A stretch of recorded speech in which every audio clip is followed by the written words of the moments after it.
हमारे टाउन में एक एयरपोर्ट बन रहा था जिस पर डेमोलिशन ऑफिस के स्टाफ घर घर जाकर मेजरमेंट करते हैं ताकि हाउसेस के कंपेंसेशन को लेकर नेगोशिएशन किया जा सके। लेकिन मैं पूरे 3 महीने तक इंतजार करता रहता हूं, फिर भी कोई भी मेरे दरवाजे पर नॉक नहीं करता है। जिसके बाद मुझे बाद में पता चलता है कि प्लानिंग मैप में मेरी जमीन को जानबूझकर रेड लाइन के बाहर ड्रॉ किया गया था। यह देखकर मैं गुस्से में सीधे मेयर के पास पहुंच जाता हूं, जिस पर वह मुझे ठंडे अंदाज में कहता है कि प्लान शुरू से ही ऐसा था। यह सुनकर मेरे सारे नेबर्स मेरा मजाक उड़ाने लगते हैं। अब तो तुम्हारा काम खत्म है, तुम जिंदगी भर उस टूटे हुए घर में ही फंसे रहोगे।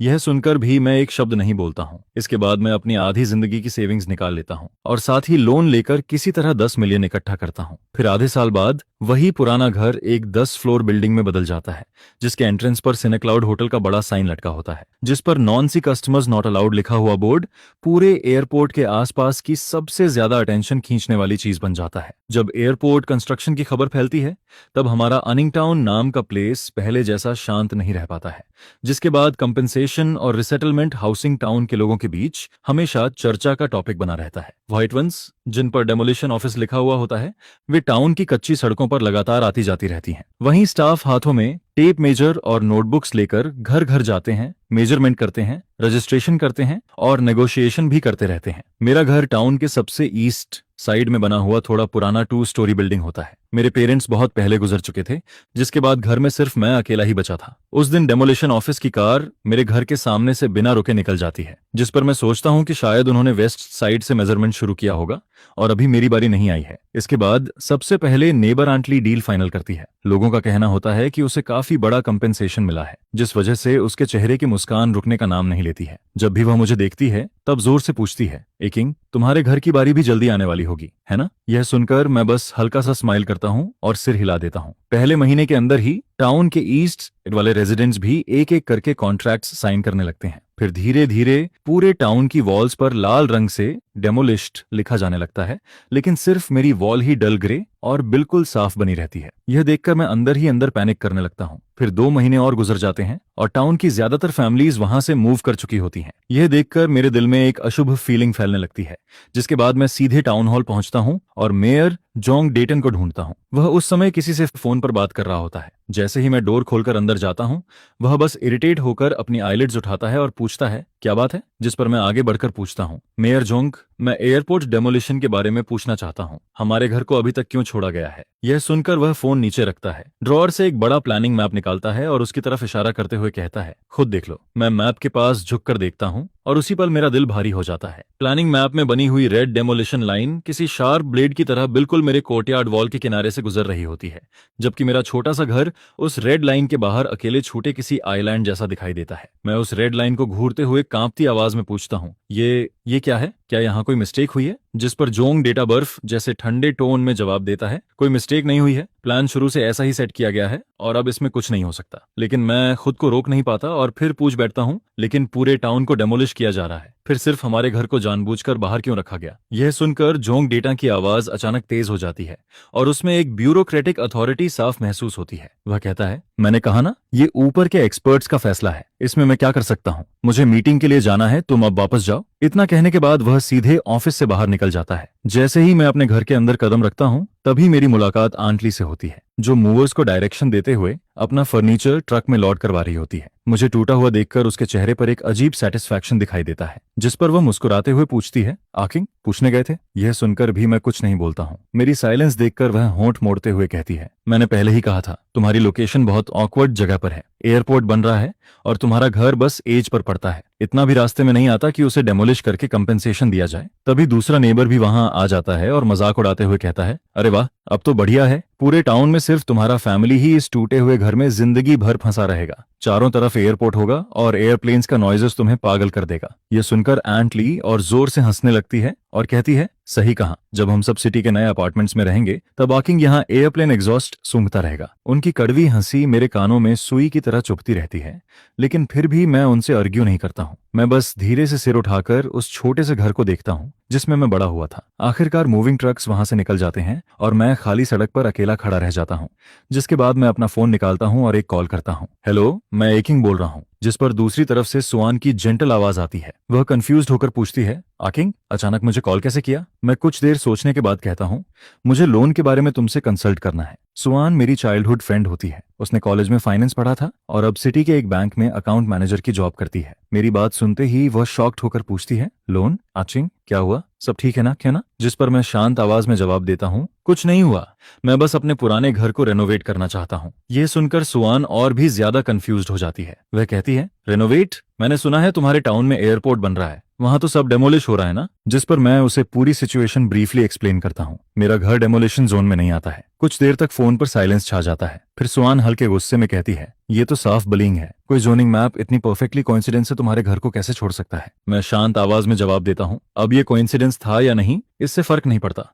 जिस पर सुआन पूछती है, तो फिर तुम क्या करने वाले हो? क्या सच में उस पुराने घर में ही पड़े रहोगे? हैं? मैं विंडो के बाहर खाली जमीन की तरफ देखते हुए एक एक शब्द बोलता हूँ, नहीं, मैं उसे गिराकर दोबारा बनाऊंगा। यह सुनते ही सुआन पूरी तरह साइलेंट हो जाती है। काफी देर बाद वह कहती है, किंग, क्या तुम इस फैसले को लेकर श्योर हो? ये कोई छोटा अमाउंट नहीं है। जिस पर मैं फॉर्मली जवाब देता हूँ, मैं सब सोच चुका हूँ। फिर वह पूछती है, तुम्हें कितने पैसे चाहिए? मैं कहता हूँ, मेरे पेरेंट्स की छोड़ी हुई सेविंग्स और पिछले कुछ सालों की कमाई मिलाकर मेरे पास 2 लाख हैं। मैं 3 लाख का लोन लेने की सोच रहा हूँ, जिससे टोटल 5 लाख हो जाएंगे। यह नंबर सुनते ही सुआन फोन पर शॉक्ड होकर सांस खींचती है। 5 लाख? आकिंग, क्या तुम पागल हो गए हो? तुम बस एक पर्सनल रेसिडेंस रीबिल्ड कर रहे हो, इतना पैसा क्यों चाहिए? जिस पर मैं दूर बन रहे एयरपोर्ट के मैसिव सिलहूट को देखते हुए कहता हूँ, जो मैं बनाने वाला हूँ वो कोई नॉर्मल हाउस नहीं है। भविष्य में वहां एंडलेस बिजनेस ट्रैवलर्स और भीड़ आने वाली है, और मेरा घर एयरपोर्ट के सबसे पास और फ्यूचर का इकलौता प्राइवेट बिल्डिंग होगा। इसके बाद मैं उससे पूछता हूँ, नए एयरपोर्ट के बगल में होटल खोलने के फ्यूचर के बारे में तुम्हारा क्या सोचना है? यह सुनकर सुआन तुरंत स्टंडन रह जाती है। वह हमेशा से स्मार्ट रही थी,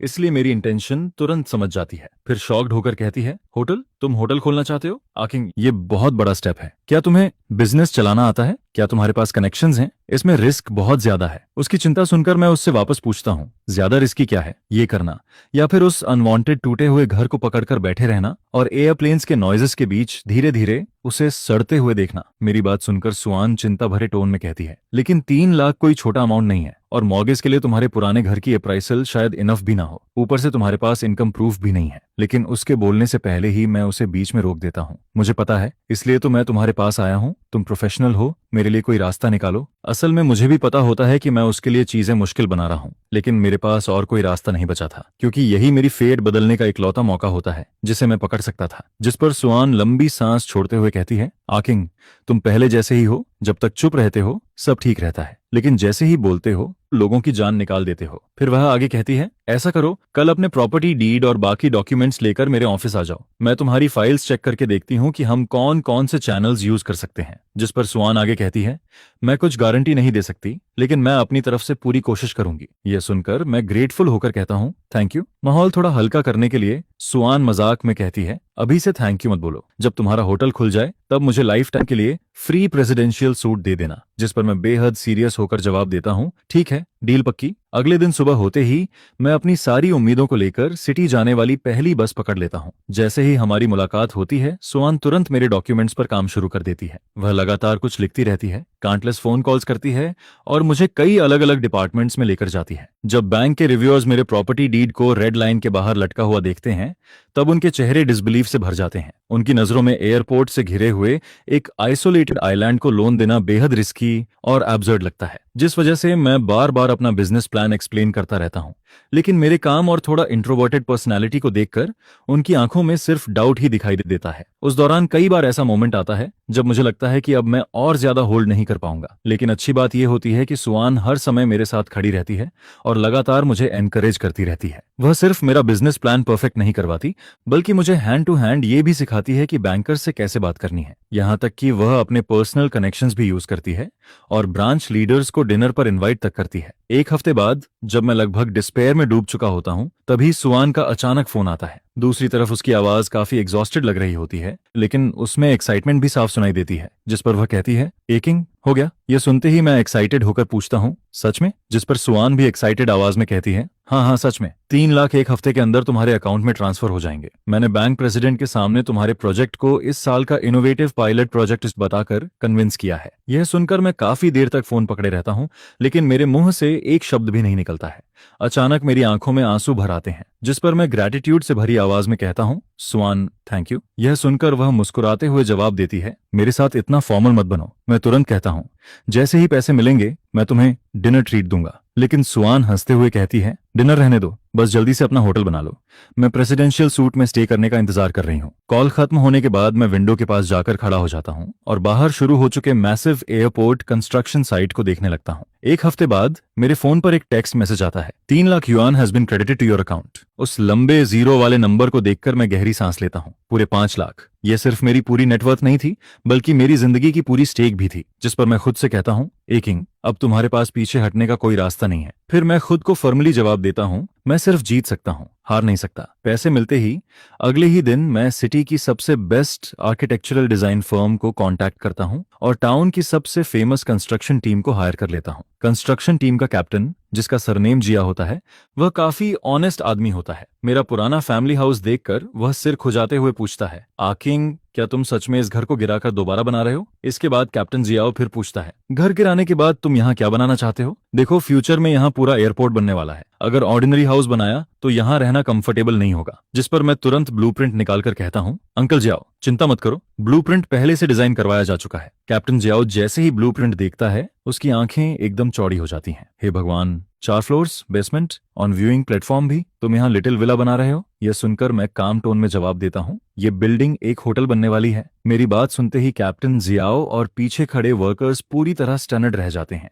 उनके एक्सप्रेशंस बिल्कुल वैसे ही होते हैं जैसे उस समय बैंक स्टाफ के थे। जिस पर कैप्टन जिया डाउटफुल होकर पूछता है, आकिंग, तुम मजाक तो नहीं कर रहे? इस सुनसान जगह के बीच होटल खोलोगे? मैं दूर धूल भरे मैदान की तरफ इशारा करते हुए कहता हूँ, फ्यूचर में ये जगह सुनसान नहीं रहने वाली। देख रहे हो, यही एनिंग टाउन की सबसे लाइवली जगह बनेगी। यह सुनकर कैप्टन जिया कुछ देर साइलेंट हो जाता है। वह पहले मेरी डिटरमिन्ड आंखों को देखता है, फिर काफी देर तक ब्लूप्रिंट को घूरता रहता है। इसके बाद वह दोबारा मेरे घर की लोकेशन की तरफ देखता है और धीरे धीरे उसकी आंखों का नजरिया बदलने लगता है। अचानक वह अपनी थाई पर हाथ मारते हुए एक्साइटेड होकर कहता है, अब समझ आया, तुम सच में बहुत स्मार्ट हो। इसे कहते हैं अपॉर्चुनिटी को पकड़ना। फिर वह एक्साइटमेंट में आगे कहता है, दूसरों को यह जगह डेड एंड लग सकती है, लेकिन अगर तुमने यहाँ सच में होटल बना लिया तो ये ट्रेजर लैंड बन जाएगी। प्लेन से उतरने वाले लोग थके हुए होंगे, ऐसे में हर कोई सबसे पहले आराम करने की जगह ढूंढेगा और आंख खोलते ही सबसे पहले उन्हें तुम्हारा होटल दिखाई देगा। यह देखकर मुझे थोड़ा सरप्राइज होता है कि अंकल जियाओ ने मेरी आइडिया को इतनी जल्दी समझ लिया।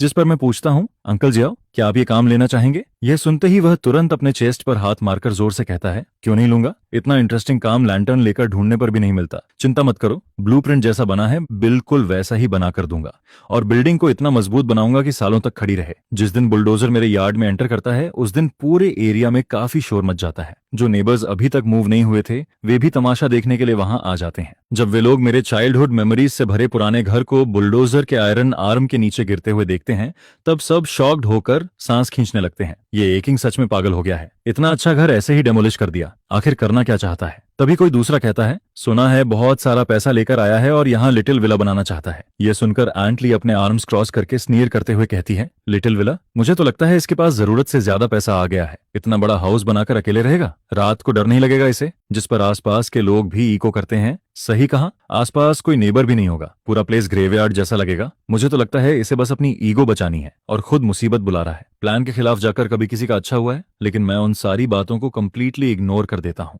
मैं बस मेसी रूइंस के सामने खड़ा होकर वर्कर्स को काम करते हुए देखता रहता हूँ। ज्यादा समय नहीं गुजरता कि यहाँ का शोर टाउन मेयर जोंग डेटा तक पहुंच जाता है। वह अपनी कार की विंडो नीचे करके दूर से मुझे देखने लगता है। शायद उसने उम्मीद नहीं की थी कि मैं उसके पास रोने या रिक्वेस्ट करने नहीं जाऊंगा, बल्कि इतना बड़ा कमिशन खड़ा कर दूंगा। इसके बाद जोंग डेटान कार की विंडो से जोर से चिल्लाता है, जीन, आकिंग। जिस पर मैं उसके पास जाकर पूछता हूँ, क्या बात है? वह सस्पिशियस टोन में पूछता है, तुम ये क्या कर रहे हो? हाउस रेनोवेट कर रहे हो? मैं जवाब देता हूँ, लेकिन वह तुरंत फिर पूछता है, क्या रेनोवेशन के लिए पूरा हाउस गिराना पड़ता है? तुम रीबिल्डिंग कर रहे हो? क्या तुम्हारे पास अप्रूवल डॉक्यूमेंट्स हैं? जिस पर मैं सीधे डॉक्यूमेंट्स निकालकर दिखा देता हूँ। यह देखकर जोंग डेटाइन बिल्कुल एक्सपेक्ट नहीं करता कि मेरे पेपरवर्क इतने कंप्लीट होंगे। उसका चेहरा तुरंत अगली हो जाता है। वह डॉक्यूमेंट्स वापस मेरी तरफ फेंकते हुए डेंजरस टोन में कहता है, मैं तुम्हें वार्निंग दे रहा हूँ, ज्यादा स्मार्ट बनने की कोशिश मत करो। एयरपोर्ट कंस्ट्रक्शन एक मेजर प्रोजेक्ट है। अगर तुमने कंस्ट्रक्शन में प्रॉब्लम क्रिएट की या इलीगल बिल्डिंग बनाई तो मुझसे बुरा कोई नहीं होगा। जिस पर मैं डॉक्यूमेंट समेटते हुए उसकी आंखों में सीधा देखकर कहता हूँ, चिंता मत कीजिए, मेरा हर काम लॉ के अंदर है। मैं किसी के रास्ते में नहीं आऊंगा और उम्मीद करता हूं कि कोई मेरे रास्ते में भी नहीं आएगा। शायद जोंग डेटा ने कभी मुझे इतना टफ स्टैंस लेते हुए नहीं देखा था। आखिर में वह जोर से स्नोट करता है, विंडो ऊपर करता है और तेजी से वहां से निकल जाता है। मुझे अच्छी तरह पता होता है कि वह आज मुझे वार्निंग देने आया था और मैं भी उसे टेस्ट कर रहा था। इसके बाद आने वाले दिनों में मैं लगभग हर दिन कंस्ट्रक्शन साइट पर ही समय बिताता हूँ। धीरे धीरे खाली जमीन पर बिल्डिंग का फ्रेमवर्क खड़ा होने लगता है और हर दिन विजिबल स्पीड से ऊंचा होता जाता है। पहले महीने में फाउंडेशन और बेसमेंट कंप्लीट हो जाते हैं।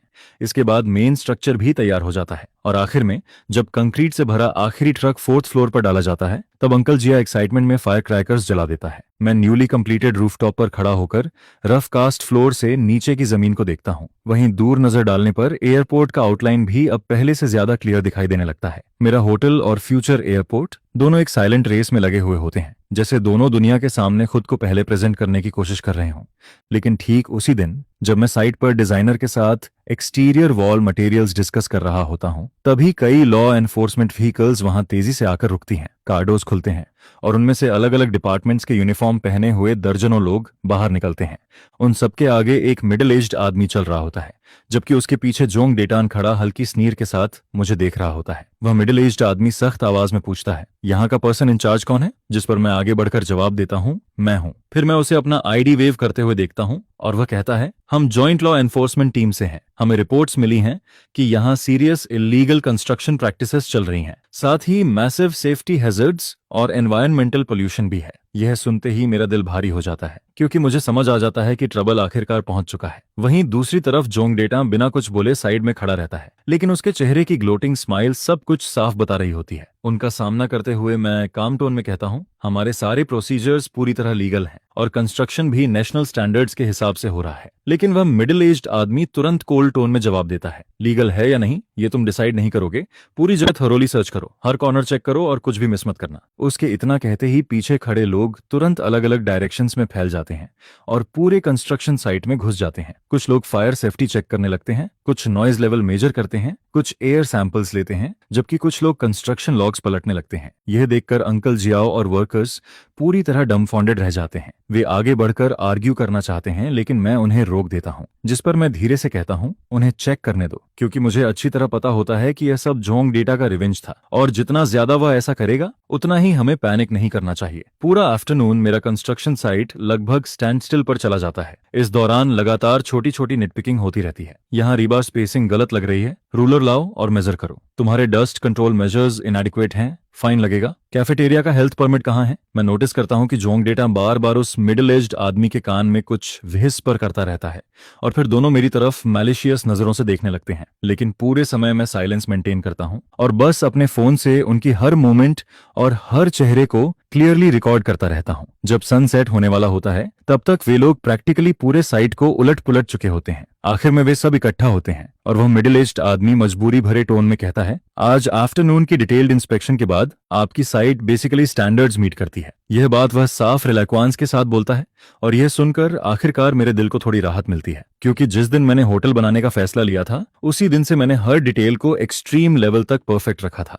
मैंने सबसे बेस्ट सुपरविजन कंपनी हायर की थी और हर बैच मटेरियल के लिए सर्टिफिकेट ऑफ कंफर्मिटी भी कंपलसरी रखा था। कंस्ट्रक्शन का हर स्टेप स्ट्रिक्टली ब्लूप्रिंट के हिसाब से फॉलो किया गया था। मेरा गोल शुरू से सिर्फ एक फ्लॉलेस स्ट्रक्चर बनाना था जिसमें कोई भी फॉल्ट आउट ना निकाल सके। यह देखकर जोंग डेटा का चेहरा और अगली हो जाता है। शायद उसने एक्सपेक्ट नहीं किया था कि मेरे जैसा 20s का यंग आदमी इतनी फ्लॉलेसली काम करेगा। लेकिन तभी वह मिडिल एज्ड आदमी अचानक टोन बदलते हुए कहता है, लेकिन क्योंकि आपकी साइट की एयरपोर्ट प्रोजेक्ट के बिल्कुल पास है, सिचुएशन स्पेशल हो जाती है। इसलिए सेफ्टी इंश्योर करने के लिए हमने फैसला लिया है कि आपकी कंस्ट्रक्शन को एक हफ्ते के लिए हल्ट किया जाएगा ताकि कॉम्प्रिहेंसिव सेल्फ इंस्पेक्शन हो सके। यह सुनते ही अंकल जियाओ खुद को रोक नहीं पाता और गुस्से में चिल्ला उठता है, किस आधार पर? यहाँ कोई प्रॉब्लम ही नहीं है, फिर वर्क हल्ट क्यों होगा? जिस पर वह मिडिल एज्ड आदमी तुरंत सख्त चेहरा बनाकर कहता है, ये ऑन मर्डर है, अगर कंप्लाई नहीं किया तो कंस्ट्रक्शन परमिट रिवोक कर दिया जाएगा। लेकिन उसके ग्रीसी और एरोगेंट चेहरे को देखते हुए मैं कामली कहता हूँ, मेयर जोंग, मेरे पास municipal housing bureau, fire department और एनवायरमेंटल प्रोटेक्शन ब्यूरो के सभी लीडर्स के फोन नंबर्स हैं और मैंने अभी जो वीडियो रिकॉर्ड किया है उसे मैंने अपने एक दोस्त को भी भेज दिया है। वह प्रोविंशियल मीडिया में काम करता है। इसके बाद मैं उसकी आंखों में देखकर पूछता हूँ, आपको क्या लगता है अगर मैं उन्हें आज आफ्टरनून यहाँ जो कुछ हुआ सब डिटेल में बता दूं तो क्या होगा? फिर फिर मैं शांत आवाज में आगे कहता हूँ, मैं बस एक ऑर्डिनरी सिटीजन हूँ जो अपने घर को प्रोटेक्ट करने की कोशिश कर रहा है। मेरे पास पावर नहीं है, इन्फ्लुएंस नहीं है, इसलिए खुद को बचाने के लिए मुझे यही क्लैमी तरीका अपनाना पड़ा। यह सुनते ही उसके चेहरे की स्माइल तुरंत फ्रीज हो जाती है। वह शौक में मुझे घूरने लगता है, जैसे उसे यकीन ही नहीं हो रहा हो। शायद उसने कभी इमेजिन भी नहीं किया था कि जिस ऑर्फन को वह वीक और इजी टारगेट समझता था, उसके पास ऐसा ट्रम्प कार्ड भी हो सकता है। इसी बीच वह मिडिल एज्ड आदमी भी एटमॉस्फेयर में कुछ गलत फील कर लेता है और जल्दी से मेयर जोंग के पास जाकर पूछता है, अब क्या करें? ये देखकर जोंग डेटा ने मुझे फियरली ग्लैर करता है, फिर दांत पीसते हुए कहता है, इन्हें कंस्ट्रक्शन कंटिन्यू करने दो। इतना कहने के बाद वह बिना पीछे देखे कार में बैठ जाता है और अपने साथ उन सारे सो कॉलर्ड लॉ एनफोर्समेंट ऑफिसर्स को लेकर वहां से जल्दी निकल जाता है। उनके जाते ही कंस्ट्रक्शन साइट पर इंस्टेंटली चीयर्स गूंजने लगते हैं। अंकल जियाओ और वर्कर्स सभी मुझे थम्स अप देते हैं और कहते हैं, आकिंग कमाल कर दिया। लेकिन असल में सिर्फ मुझे पता होता है कि मैंने जो अभी कहा था वह आधा सच और आधा झूठ था। मैंने वीडियो तो सच में रिकॉर्ड किया था, लेकिन मीडिया वाला फ्रेंड पूरी तरह फेक था। मैं बस इस बात पर बेट लगा रहा था कि जोंग डेटांग गिल्टी कॉन्शियंस की वजह से चीजों को ज्यादा बड़ा नहीं होने देगा और मैं वो बेट जीत जाता हूं। लेकिन साथ ही मुझे यह भी पता होता है कि वह इतनी आसानी से हार मानने वाला नहीं है। जिस पर मैं दूर सिटी लाइट्स को देखते हुए अपना फोन निकालता हूं। हेलो स्वान। फिर मैं हैवी टोन में कहता हूं, मुझे लगता है मैं बहुत बड़े ट्रबल में फंस चुका हूं। सुआन मेरी पूरी बात पेशेंटली सुनती रहती है। आफ्टरनून में जो कुछ हुआ था वह सब सुनने के बाद काफी देर तक साइलेंस छाया रहता है, जिस पर मैं थोड़ा हेजिटेंट होकर पूछता हूं, हेलो सुआन, क्या तुम अभी भी लाइन पर हो? उसकी आवाज काफी टायर्ड लग रही होती है, लेकिन साथ ही काम भी। वह धीरे से कहती है, मैं हूं, पहले पैनिक मत करो। जिस पर मैं जवाब देता हूं, मैं पैनिक नहीं कर रहा, मैं बस जानना चाहता हूं कि अब मुझे आगे क्या करना चाहिए। यह सुनकर सुआन दूसरी तरफ से एनालाइज करते हुए कहती है, अगर तुम उसके टेरिटरी में जाकर सीधे उससे भिड़ोगे तो हमेशा डिसएडवांटेज में रहोगे। हमें अप्रोच बदलनी होगी। मैं तुरंत पूछता हूं, कैसी अप्रोच? जिस पर सुआन कहती है, आर्ट ऑफ वॉर में कहा गया है, बैटल में डायरेक्टली एंगेज करो लेकिन जीत सरप्राइजर से हासिल करो। फिर वह आगे समझाती है, अभी तुम्हारे सारे प्रोसीजर्स लीगल और कंप्लायंट हैं, यही तुम्हारा डायरेक्ट एंगेजमेंट है। जुंग दातिन तुम्हें फॉल्ट्स ढूंढना चाहता है लेकिन ढूंढ नहीं पा रहा, इसलिए वह अंडरहैंडेड टैक्टिक्स यूज कर रहा है। अब हमें ऐसा सरप्राइज अटैक करना होगा जिसकी उसे बिल्कुल उम्मीद ना हो। मैं सुआन की एनालिसिस को क्वाइटली सुनता रहता हूं और धीरे धीरे मेरे क्योटिक थॉट्स क्लियर होने लगते हैं। जिस पर मैं पूछता हूं, ये सरप्राइज अटैक क्या है? सुआन एक एक शब्द पर जोर देते हुए जवाब देती है, Anning international airport project itself. यह सुनकर मैं कुछ पल के लिए स्टंट रह जाता हूं। फिर वह आगे कहती है, तुम्हारे फ्यूचर होटल की कोर कॉम्पिटिटिवनेस क्या है? उसकी यूनिक ज्योग्राफिकल लोकेशन और एयरपोर्ट से जीरो डिस्टेंस। इसलिए अब तुम्हें सिर्फ अन्निंग टाउन की इस छोटी सी जमीन तक खुद को लिमिट नहीं रखना चाहिए और न ही जोंग डेटा जैसे जंपिंग क्लाउन पर फोकस करना चाहिए। वह सीरियस टोन में आगे कहती है, तुम्हें अपना पर्सपेक्टिव एयरपोर्ट प्रोजेक्ट के लेवल तक उठाना होगा। तुम्हें ऐसा तरीका ढूंढना होगा जिससे एयरपोर्ट प्रोजेक्ट टीम तुम्हें अपना आदमी समझने लगे। सुआन की बातें किसी लाइटनिंग बोल्ट की तरह मेरे दिमाग में गिरती हैं और मेरी आंखों के सामने छाया फॉग इंस्टेंटली क्लियर होने लगता है। आखिरकार मुझे समझ आता है कि जोंग डेटा ने मुझे इतनी रेकलेसली बुली क्यों कर पा रहा था, क्योंकि उसकी नजरों में मैं सिर्फ एक वीक आइसोलेटेड इंडिविजुअल था। लेकिन अगर मैं खुद को एयरपोर्ट जैसे मैसिव एंटिटी के साथ टाई कर दूं, तब जोंग डेटन को मुझे छूने से पहले कंसीक्वेंसेस के बारे में सोचना पड़ेगा। लेकिन फिर भी मैं कंफ्यूज्ड होकर पूछता हूं, लेकिन मैं खुद को उनसे कनेक्ट कैसे करूं? एयरपोर्ट प्रोजेक्ट प्रोविंशियल और म्यूनिसिपल लेवल का की इनिशिएटिव है। वहां के लीडर्स बहुत हाई रैंकिंग हैं। मैं तो उनके पास पहुंच भी नहीं सकता। यह सुनकर सुआन हल्का चकल करती है और कहती है, किसने कहा कि तुम्हें सीधे टॉप लीडर्स तक पहुंचना है? फिर वह पूछती है, एकिंग, क्या तुम अपना सबसे बड़ा एडवांटेज भूल गए? मैं कंफ्यूज्ड होकर पूछता हूं, मेरा एडवांटेज? जिस पर सुआन जल्दी से एक्सप्लेन करती है, तुम्हारा कंस्ट्रक्शन साइट अभी अन्निंग टाउन की वो अकेली जगह है जहां एयरपोर्ट साइट के अलावा इतने सारे वर्कर्स इकट्ठा हैं। एयरपोर्ट साइट पर हजारों वर्कर्स होंगे। वे अपना खाना कहाँ खाते हैं, अकोमोडेशन कैसे मैनेज करते हैं,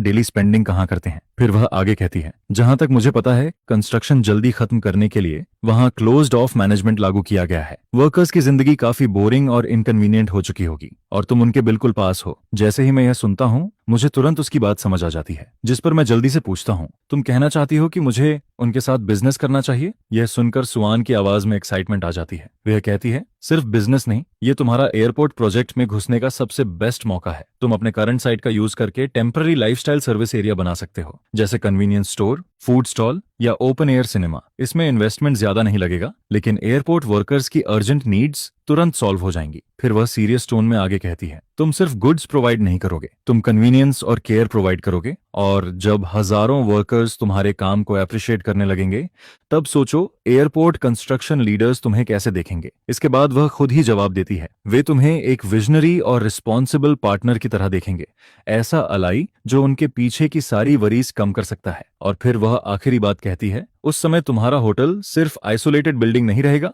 बल्कि एयरपोर्ट प्रोजेक्ट का सपोर्टिंग सर्विस सेंटर बन जाएगा। तब क्या तुम्हें लगता है कि जोंग डेटा ने अभी की तरह तुम्हें आसानी से ट्रबल दे पाएगा? जिस पर सुआन आगे कहती है, क्या उसे पूरे एयरपोर्ट प्रोजेक्ट के खिलाफ जाने की हिम्मत होगी? यह सुनते ही मैं एक्साइटमेंट में फोन को कसकर पकड़ लेता हूँ।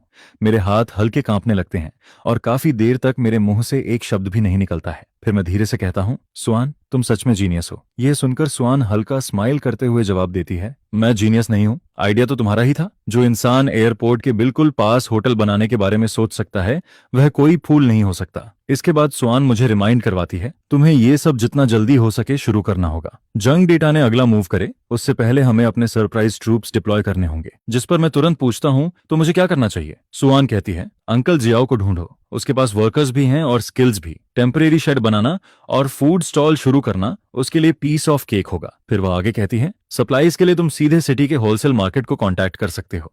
मैं तुम्हें अपने कुछ क्लाइंट्स के नंबर्स भेज दूंगी, वे रिलायबल लोग हैं। इसके बाद वह सीरियस टोन में जोड़ती है, सबसे इंपॉर्टेंट चीज प्राइस है। खाना अफोर्डेबल होना चाहिए और हर चीज क्लीन और हाइजीनिक भी। हमारा गोल ह्यूज प्रॉफिट कमाना नहीं है, हमें उनका दिल जीतना है। फोन रखने के बाद मुझे ऐसा फील होता है जैसे मेरे शरीर की हर सेल फिर से एनर्जी से भर गई हो। पहले की एग्जॉस्शन और कंफ्यूजन पूरी तरह गायब हो जाती है और उसकी जगह अनप्रेसिडेंटेड फाइटिंग स्पिरिट और होप ले लेती है। मैं उसी रात अंकल जियाओ को ढूंढता हूँ और उसे अपना पूरा आइडिया बताता हूँ। मेरी बात सुनते ही वह अपनी थाई पर हाथ मारकर एक्साइटेड होकर कहता है, यह आइडिया तो कमाल का है। मुझे उन एयरपोर्ट वर्कर्स पर काफी समय से तरस आ रहा था। रोज कैफेटेरिया का खाना खाते खाते उनके मुंह का टेस्ट खत्म हो गया होगा। फिर वह हंसते हुए कहता है, चलो फूड स्टॉल लगाते हैं, बियर रखते हैं, स्केवर्स बनाते हैं, वे लोग खुशी से पागल हो जाएंगे। इसके बाद अंकल जियाओ अपने चेस्ट पर हाथ मारकर मुझे आश्योर करता है, आकिंग चिंता मत करो, ये काम मुझ पर छोड़ दो, कल ही मैं लोगों को लेकर तुम्हारे लिए जमीन लेवल करवाता हूँ। 3 दिन के अंदर बिजनेस स्टार्ट कर देंगे। और सच में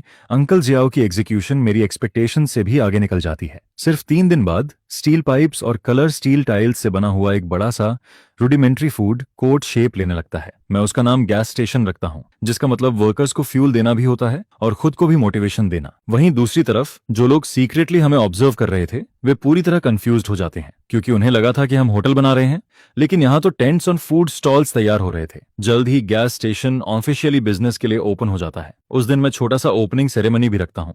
मैं रेड पेपर पर कुछ बड़े कैरेक्टर्स लिखकर एंट्रेंस पर चिपका देता हूँ। ओपनिंग के पहले 3 दिनों तक सभी food and drinks half price. इसके बाद मैं अंकल जियाओ के कुछ वर्कर्स को एयरपोर्ट फैक्ट्री साइड एंट्रेंस पर फ्लायर्स बांटने के लिए भेज देता हूँ। शाम होते होते जब आसमान पूरी तरह डार्क भी नहीं हुआ होता, तभी एयरपोर्ट साइड पर ऑफ वर्क बेल बजती है, जिसके बाद हंड्रेड्स और थाउजेंड्स वर्कर्स टाइड की तरह गेट्स से बाहर निकलने लगते हैं। उनमें से ज्यादातर लोग डस्ट से ढके हुए और पूरी तरह एग्जॉस्टेड दिखाई देते हैं, लेकिन जैसे ही वे हमारी ब्राइटली लिट जगह को देखते हैं और बारबेक्यू व स्टर फ्राई की खुशबू हवा में फैलती हुई महसूस करते हैं, वे सब स्टन्ड रह जाते हैं। कोई क्यूरियस होकर पूछता है, वह जगह क्या है, इतनी लाइवली क्यों लग रही है? दूसरा जवाब देता है, लगता है खाने की जगह है। फिर कोई पूछता है, नाम क्या है इसका? जिस पर जवाब आता है, गैस स्टेशन। इसके बाद कोई एक्साइटेड होकर कहता है, चलो जाकर देखते हैं। हमारा पहला कस्टमर एक काफी यंग लुकिंग लड़का होता है, जिसके चेहरे पर अभी भी चाइल्डिश लुक दिखाई दे रहा होता है। वह हेजिटेंट होकर पूछता है, बॉस यहाँ सच में हाफ प्राइस है? जिस पर मैं स्माइल करते हुए जवाब देता हूँ, हाँ बिल्कुल सच। वह तुरंत कहता है, तो मुझे twice cooked pork over rice दे दो और साथ में 2 एग्स एक्स्ट्रा।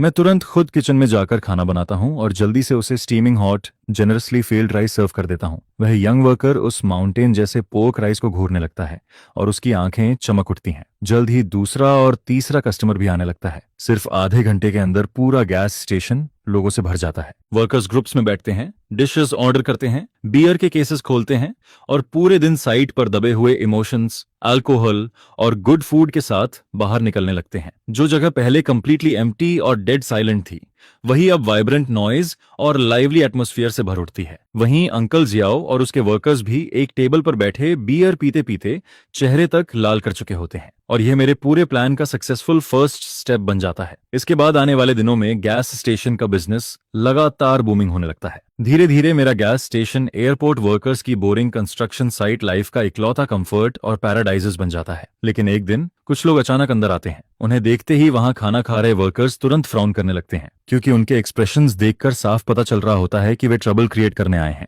जिस पर मैं बैक किचन से बाहर आता हूँ, एप्रन उतारता हूँ और कामली पूछता हूँ, क्या खाना चाहेंगे? तभी उनमें से एक आदमी मुझे ऊपर से नीचे तक एग्रेसिव नजरों से देखता है और पूछता है, तू ही बॉस है? फिर वह स्नीयर करते हुए कहता है, हम यहाँ खाने नहीं आए, हम प्रोटेक्शन मनी कलेक्ट करने आए हैं। इसके बाद वह 5 उंगलियां दिखाते हुए कहता है, अगर रनिंग टाउन में बिजनेस करना है तो हमारे रूल्स फॉलो करने होंगे, हर महीने इतना पैसा देना पड़ेगा। लेकिन अनएक्सपेक्टेडली मेरे कुछ बोलने से पहले ही पास वाली टेबल से एक बर्ली मस्कुलर आदमी अचानक खड़ा हो जाता है। यह आदमी एयरपोर्ट साइट का कॉन्ट्रैक्टर होता है, जिसका नाम जंग होता है, और वह लगभग हर दिन मेरे यहाँ खाने आता रहता है। कॉन्ट्रैक्टर जंग भारी बूमिंग आवाज में पूछता है, तुम लोग आखिर कर क्या रहे हो? यह सुनकर वह गुंडा उसे साइड ग्लैंस से घूरते हुए डिसइनफुल्ली कहता है, तू कौन है? ये एडल्ट्स का मैटर है, बच्चे बीच में ना बोले, नहीं तो तुम्हें भी निपटा देंगे। यह सुनते ही कॉन्ट्रैक्टर जंग हंस पड़ता है। वह कुछ नहीं कहता, बस टेबल से एम्पटी बियर बॉटल उठाता है और कैजुअली हाथ से स्क्वीज करता है। अगले ही पल क्रैक की आवाज आती है और ग्लास बॉटल उसके हाथ में चकनाचूर हो जाती है। यह देखकर वह गुंडा और उसके लेकीज तुरंत डर जाते हैं और तभी चारों तरफ से डजन्स मसलर वर्कर्स खड़े होने लगते हैं। कुछ बियर बॉटल्स उठाते हैं, कुछ स्टूल्स पकड़ लेते हैं। वे एक शब्द भी नहीं बोलते, लेकिन साइलेंटली जोंग और उसके लोगों को सराउंड कर लेते हैं। ये वर्कर्स अलग अलग प्लेसेस से आए हुए लोग होते हैं जो सालों से कंस्ट्रक्शन साइट्स पर मेहनत करते रहते हैं। भले ही वे ज्यादा एजुकेटेड ना हो, लेकिन उनके अंदर सबसे जेन्युइन ब्रदरहुड मौजूद होती है। और क्योंकि मैंने उन्हें गुड और अफोर्डेबल फूड दिया था, इसलिए वे नेचुरली मेरे लिए स्टैंड लेने को तैयार हो गए थे। वहीं जोंग और उसका गैंग, जो हमेशा सिर्फ ऑनेस्ट टाउन पीपल को बली करता आया था, उसने पहले कभी ऐसा सीन नहीं देखा था। जिस पर जोंग डर छिपाते हुए जोर से चिल्लाता है, क्या क्या करना चाहते हो तुम लोग? सुन लो, मेरा अंकल जंग डेटा है। यह सुनकर कॉन्ट्रैक्टर जेंग डिस्नेफुली थूकता है और कहता है, जंग डेटाउन तुम्हारा अंकल है तो तुम्हारा बाप कौन है? Z emperor. फिर वह कोल्ड टोन में कहता है, मार खाने से पहले यहां से निकल जाओ। जंग अभी भी कुछ हार्श वर्ड्स बोलना चाहता था, लेकिन आसपास लगातार बढ़ती क्राउड को देखकर उसका करेज पूरी तरह टूट जाता है। जिस पर वह अपने लेकीज के साथ जल्दी से पीछे हटता है और चिल्लाता है, चलो यहां से। अगले ही पल पूरे क्राउड में जोरदार लाफ्टर गूंज उठती है। मैं जोंग और उसके लोगों की पैथिक रिट्रीटिंग फिगर्स को देखता हूं, फिर उन वर्कर्स की तरफ नजर डालता हूं जिन्होंने बिना कहे मेरे लिए स्टैंड लिया था। उसी पल मेरे दिल में एक गर्माहट सी दौड़ जाती है, जिस पर मैं आगे बढ़कर फोरमैन जंग को डीप बों करता हूं और कहता हूं, ब्रोदर जंग और सभी मास्टर्स, आज के लिए थैंक यू। यह सुनकर फोरमैन जंग तुरंत हाथ हिलाते हुए हार्टी टोन में कहता है, इसमें थैंक यू कैसा? हम बस उन स्कमबैग्स को बर्दाश्त नहीं कर सकते। फिर वह जोर से कहता है, बॉस आकिंग, अब हम सब तुम्हारी जगह प्रोटेक्ट करेंगे। जो भी तुम्हें ट्रबल देगा उसे हम हजारों ब्रदर्स के खिलाफ जाना पड़ेगा। जैसे ही वह यह बात कहता है, आसपास खड़े सभी लोग अनियंसली शाउट करते हैं, सही कहा, उसे हम हजारों ब्रदर्स के खिलाफ जाना पड़ेगा। उस पल क्राउड के बीच खड़े होकर उन सिंपल और सिंसियर चेहरों को देखते हुए मेरे दिल में एक इंडिस्क्राइबल इमोशन भर जाता है। वहीं दूसरी तरफ दूर खड़ा झोंग डेटा ने अपने न्यूब को डिसग्रेस में भागते हुए देख रहा होता है। उसका पूरा शरीर गुस्से से कांपने लगता है और उसी समय उसे आखिरकार एहसास होता है कि चीजें धीरे धीरे उसके कंट्रोल से बाहर निकल रही हैं। और मैं, वह ऑनरफन जिसे उसने कभी सीरियसली नहीं लिया था, अब उसकी एक्सपेक्टेशन से कहीं ज्यादा मजबूत विंग्स उगा चुका था। इसी बीच ज्यादा दूर नहीं, मेरी 4 मंजिला बिल्डिंग का मैन स्ट्रक्चर पहले ही तैयार हो चुका था और अब बस उसके एक्सटीरियर डेकोरेशन का इंतजार हो रहा था, जिस पर मैंने उसका नाम भी काफी पहले ही सोच लिया था, जो था क्लाउड होटल। मैं मन ही मन ये रिजॉल्व करता हूं कि जो लोग मुझे नीचे समझते थे, मैं उन्हें जमीन से ऊपर देखकर अपनी एग्जिस्टेंस का एहसास करवाऊंगा। इसके बाद जोंगचांग और उसके आदमी वहां से डरकर भाग जाते हैं, जिस पर गैस स्टेशन का माहौल तुरंत ही अपने सबसे बड़े पीक पर पहुंच जाता है। फोरमैन जोंग सीधे एक मोटी कैश की गड्डी टेबल पर पटकता है और कहता है, बॉस फू, तुमने आज हमारे लिए स्टैंड लिया है, ये पैसे वापस रख लो। हम यहाँ तुम्हारा फायदा उठाने नहीं आए, हमें बस ये लगता है कि तुम जैसे यंग आदमी में उस गैंग के सामने खड़े होने की हिम्मत है, तुम्हारे अंदर गट्स हैं, हम तुम्हारी रिस्पेक्ट करते हैं। यह सुनकर मैं उनसे ज्यादा आर्ग्यू नहीं कर पाता और आखिरकार पैसे एक्सेप्ट कर लेता हूँ। लेकिन मेरे दिल में यह बात बिल्कुल क्लियर हो जाती है कि मैंने इस थोड़े से पैसे से कहीं ज्यादा वैल्यूएबल चीज हासिल की है। मैंने लोगों का दिल जीत लिया था। जिसके बाद यह इंसिडेंट बहुत जल्दी एयरपोर्ट प्रोजेक्ट कमांड सेंटर तक पहुंच जाता है। शुरुआत में वहां के लोग काफी नर्वस हो जाते हैं। उनके लिए हजारों वर्कर्स का किसी अनकंट्रोल्ड प्राइवेट जगह पर जमा होना बहुत बड़ा सेफ्टी हैजर्ड लगता है। यहाँ तक कि प्रोजेक्ट डिपार्टमेंट ने इस इश्यू को लेकर ओवरनाइट मीटिंग तक रख दी थी। मीटिंग के दौरान किसी ने प्रपोजल दिया कि मेरा गैस स्टेशन सीधे बंद करवा दिया जाए और सभी वर्कर्स को वापस उस बंद कंस्ट्रक्शन साइट में भेज दिया जाए। लेकिन यह प्रपोजल तुरंत ही कंस्ट्रक्शन पार्टी के इंचार्ज की तरफ से जोरदार ऑपोजिशन फेस करता है। वह कहता है, अगर हम उसे थ्रेट की तरह ट्रीट करेंगे तो इससे कॉन्फ्लिक्ट्स और प्रेशर ही बढ़ेगा और सूनर और लेटर कोई बड़ा हादसा जरूर होगा। काफी देर तक आर्ग्यूमेंट चलने के बाद आखिरकार एक कॉम्प्रोमाइज प्लान सामने आता है, जिसमें कहा जाता है उसे थ्रेट की तरह देखने के बजाय क्यों ना उसे एक कंट्रोलेबल पार्टनर बना लिया जाए। इसके बाद जल्द ही एनिंग एयरपोर्ट कंस्ट्रक्शन कमांड सेंटर की नंबर प्लेट वाली एक एसयूवी मेरे साइट के एंट्रेंस पर आकर रुकती है, जिस पर करीब 30 साल का एक आदमी कार से उतरता है और सीधे मेरी तरफ आता है। फिर वह पॉलिटली पूछता है, एक्सक्यूज मी, क्या आप बॉस फू हैं? मैं उसे थके हुए चेहरे से देखता हूं और जवाब देता हूं, हाँ मैं ही हूं। जिस पर वह अपना हाथ आगे बढ़ाकर कहता है, हेलो, मेरा नाम चिंशो है। मैं एयरपोर्ट प्रोजेक्ट के लॉजिस्टिक्स डिपार्टमेंट का डिप्टी डायरेक्टर हूं। क्या मैं आपसे थोड़ी बात कर सकता हूं? मैं कुछ देर हेजिटेट करता हूं, लेकिन फिर उसके साथ गैस स्टेशन की एक खाली टेबल पर बैठ जाता हूं, जिसके बाद मैं उसे हर्बल टी का एक कप डालकर पूछता हूं, डायरेक्टर चिन, बताइए मैं आपके लिए क्या कर सकता हूं? जो हल्की स्माइल के साथ कहता है, बॉस फू, नर्वस मत होइए, मैं आज यहाँ ट्रबल क्रिएट करने नहीं आया हूँ, मैं आपसे बिजनेस कोऑपरेशन की बात करने आया हूँ। यह सुनकर मैं पूरी तरह स्टनड रह जाता हूँ और तुरंत पूछता हूँ, कोऑपरेशन? जिस पर चो अपने ग्लासेस ठीक करते हुए सीधे मुद्दे पर आता है और कहता है, यस, हमारे कमांड सेंटर ने आपकी सिचुएशन रिव्यू की है और हम सब इस बात पर अग्री हैं कि आपका गैस स्टेशन एयरपोर्ट प्रोजेक्ट की स्टडी प्रोग्रेस में बहुत पॉजिटिव कंट्रीब्यूशन दे रहा है। आपने वर्कर्स को इतना अच्छा रिक्रिएशनल स्पेस दिया है, इसके लिए हम आपके बहुत ग्रेटफुल हैं। यह सुनकर मैं थोड़ा ऑफ गार्ड हो जाता हूँ, क्योंकि मैंने तो पहले यही सोचा था कि वो लोग किसी दिन मुझे दबाने या ट्रबल देने जरूर आएंगे। इसके बाद वह अपने ब्रीफकेस से एक डॉक्यूमेंट निकालता है और कहता है, हम आपके साथ ऑफिशियली एक कोऑपरेशन एग्रीमेंट साइन करना चाहते हैं। हमारा कमांड सेंटर आपके गैस स्टेशन को अनिंग इंटरनेशनल एयरपोर्ट प्रोजेक्ट का official living service area authorise करेगा। हम आपको एक ऑफिशियल प्लैक देंगे, साथ ही हर महीने सब्सिडी भी दी जाएगी, लेकिन हमारी सिर्फ एक रिक्वायरमेंट है। यह सुनते ही मेरा दिल तेजी से धड़कने लगता है और मैं तुरंत पूछता हूँ, कौन सी रिक्वायरमेंट? जिस पर चो पूरी सिंसेरिटी के साथ मेरी तरफ देखता है और कहता है, फूड सेफ्टी मेंटेन रखिए और प्राइसेस स्टेबल रखिए, ताकि वर्कर्स शांति से खाना खा सकें और खुश रह सकें। फिर वह आगे कहता है, बॉस फू, हमें पता है कि आपकी करंट प्राइसिंग में आपको लगभग कोई प्रॉफिट नहीं बचता। हम ये सब्सिडी इसलिए दे रहे हैं क्योंकि हम चाहते हैं कि आप लंबे समय तक ये काम कंटिन्यू रखें। आप हमारे पीछे का माहौल स्टेबल रखते हैं, ताकि हम फ्रंट लाइन कंस्ट्रक्शन पर पूरी पीस ऑफ माइंड के साथ फोकस कर सकें। टेबल पर पड़े एग्रीमेंट और उस पर लिखे कोऑपरेशन शब्द को देखकर मेरी आंखें अचानक भर आती हैं। सुआन की स्ट्रैटेजी, वह ब्रिलियंट मूव जिसमें सरप्राइज से जीतने की बात थी, आखिरकार ऐसे तरीके से सक्सेसफुल हुई थी जिसकी मैंने कभी इमेजिनेशन भी नहीं की थी। मैं सिर्फ एयरपोर्ट प्रोजेक्ट का अली ही नहीं बना था, बल्कि ऑफिशियली सर्टिफाइड इनसाइडर तक बन चुका था। जिस पर मैं तुरंत जवाब देता हूँ, आई एग्री। फिर मैं पेन उठाकर एग्रीमेंट पर अपना नाम साइन कर देता हूँ। यह देखकर चिंगो खुशी से एग्रीमेंट समेटता है और कहता है, बॉस फू तामस्यू फू, हैप्पी कॉपरेटिंग। अगर फ्यूचर में कभी भी किसी हेल्प की जरूरत पड़े या कोई आपको हैरस करे तो आप मुझे कभी भी कॉल कर सकते हैं। चिन्हुआ के जाने के बाद मैं तुरंत सुआन को फोन लगाता हूं और एक्साइटमेंट में कहता हूं, हेलो सुआन, हम सक्सेसफुल हो गए। जिस पर सुआन फोन के दूसरी तरफ हंसते हुए कहता है, मुझे शुरू से पता था। याद रखो, जब तुम लोगों को ऐसी वैल्यू प्रोवाइड करते हो जिसे वो रिफ्यूज नहीं कर सकते, तब तुम एक ऐसे पार्टनर बन जाते हो जिसे हर कोई अपने साथ रखना चाहता है, ना कि ऐसी चींटी जिसे कभी भी कुचल दिया जाए। अब तुम्हारा बैटलफील्ड लेवल अप हो चुका है। और सच में अगले ही दिन गैस स्टेशन के सबसे प्रोमिनेंट स्पॉट पर एक नई ब्लू प्लैक टांग दी जाती है, जिस पर बड़े अक्षरों में लिखा होता है, Anning international airport project designated airport construction command center logistics department supervising. ये प्लैक किसी एंशिएंट जनरल के कमांड फ्लैग की तरह लगता है। जैसे ही ये वहां लगाया जाता है, पूरे गैस स्टेशन की ऑरा ही बदल जाती है, जिस पर वर्कर्स भी उसे देखकर खुद को थोड़ा ज्यादा कॉन्फिडेंट फील करने लगते हैं। अब यहाँ पैसे खर्च करना सिर्फ खाने पीने की बात नहीं रह जाती, बल्कि ऑफिशियली रिकॉग्नाइज्ड पर्क बन जाता है। इस पॉइंट पर मेरी आइडेंटिटी एक कंट्रोवर्शियल सेल्फ एम्प्लॉयड वर्कर से बदलकर लीजिटिमेट रेड हैट मर्चेंट बन जाती है। मैं साफ फील करता हूं कि जोंग डकियन के हर जगह मौजूद रहने वाले लोग इस प्लैक को देखने के बाद काफी रेस्ट्रेंट हो गए हैं। कम से कम अगले एक हफ्ते तक कोई हैरेसमेंट इंसिडेंट नहीं होता और कंस्ट्रक्शन साइट के साथ गैस स्टेशन भी एक रेयर पीस पीरियड एंजॉय करता है। लेकिन मैं जानता था कि यह सिर्फ स्टॉर्म आने से पहले की शांति है, क्योंकि जुंग दातेन जैसा आदमी इतनी आसानी से चीजें छोड़ने वालों में से नहीं था। और फिर ठीक एक हफ्ते बाद ट्रबल एक बिल्कुल अनएक्सपेक्टेड तरीके से क्वाइटली पहुंच जाता है। उस सुबह पॉक डिलीवरी करने वाला ट्रक ड्राइवर ओल्ड ली मेरे पास बहुत बिटर फेस के साथ आता है और कहता है, बॉस फू सॉरी, शायद मैं आज मीट डिलीवर नहीं कर पाऊंगा। यह सुनते ही मेरा दिल धक से रह जाता है और मैं तुरंत पूछता हूँ, क्या हुआ मास्टर ली? जिस पर ओल्ड ली सिगरेट जलाता है, लंबा कश लेता है और भारी साई छोड़ते हुए कहता है, मत पूछो, आज सुबह गुड्स लेने गया था, लेकिन रास्ते में टाउन ट्रांसपोर्ट एडमिनिस्ट्रेशन वालों ने रोक लिया। वो कह रहे थे कि मैंने रूल्स ब्रेक किए हैं, इसलिए फाइन लगेगा और ट्रक इंपाउंड होगा, जबकि मेरा ट्रक अपनी हाफ लोड कैपेसिटी तक कैरी नहीं कर रहा था। मैंने उनसे आर्ग्यू किया, लेकिन उन्होंने सीधा 10,000 का फाइन मांगा, वरना ट्रक 1 महीने के लिए जब्त कर देते।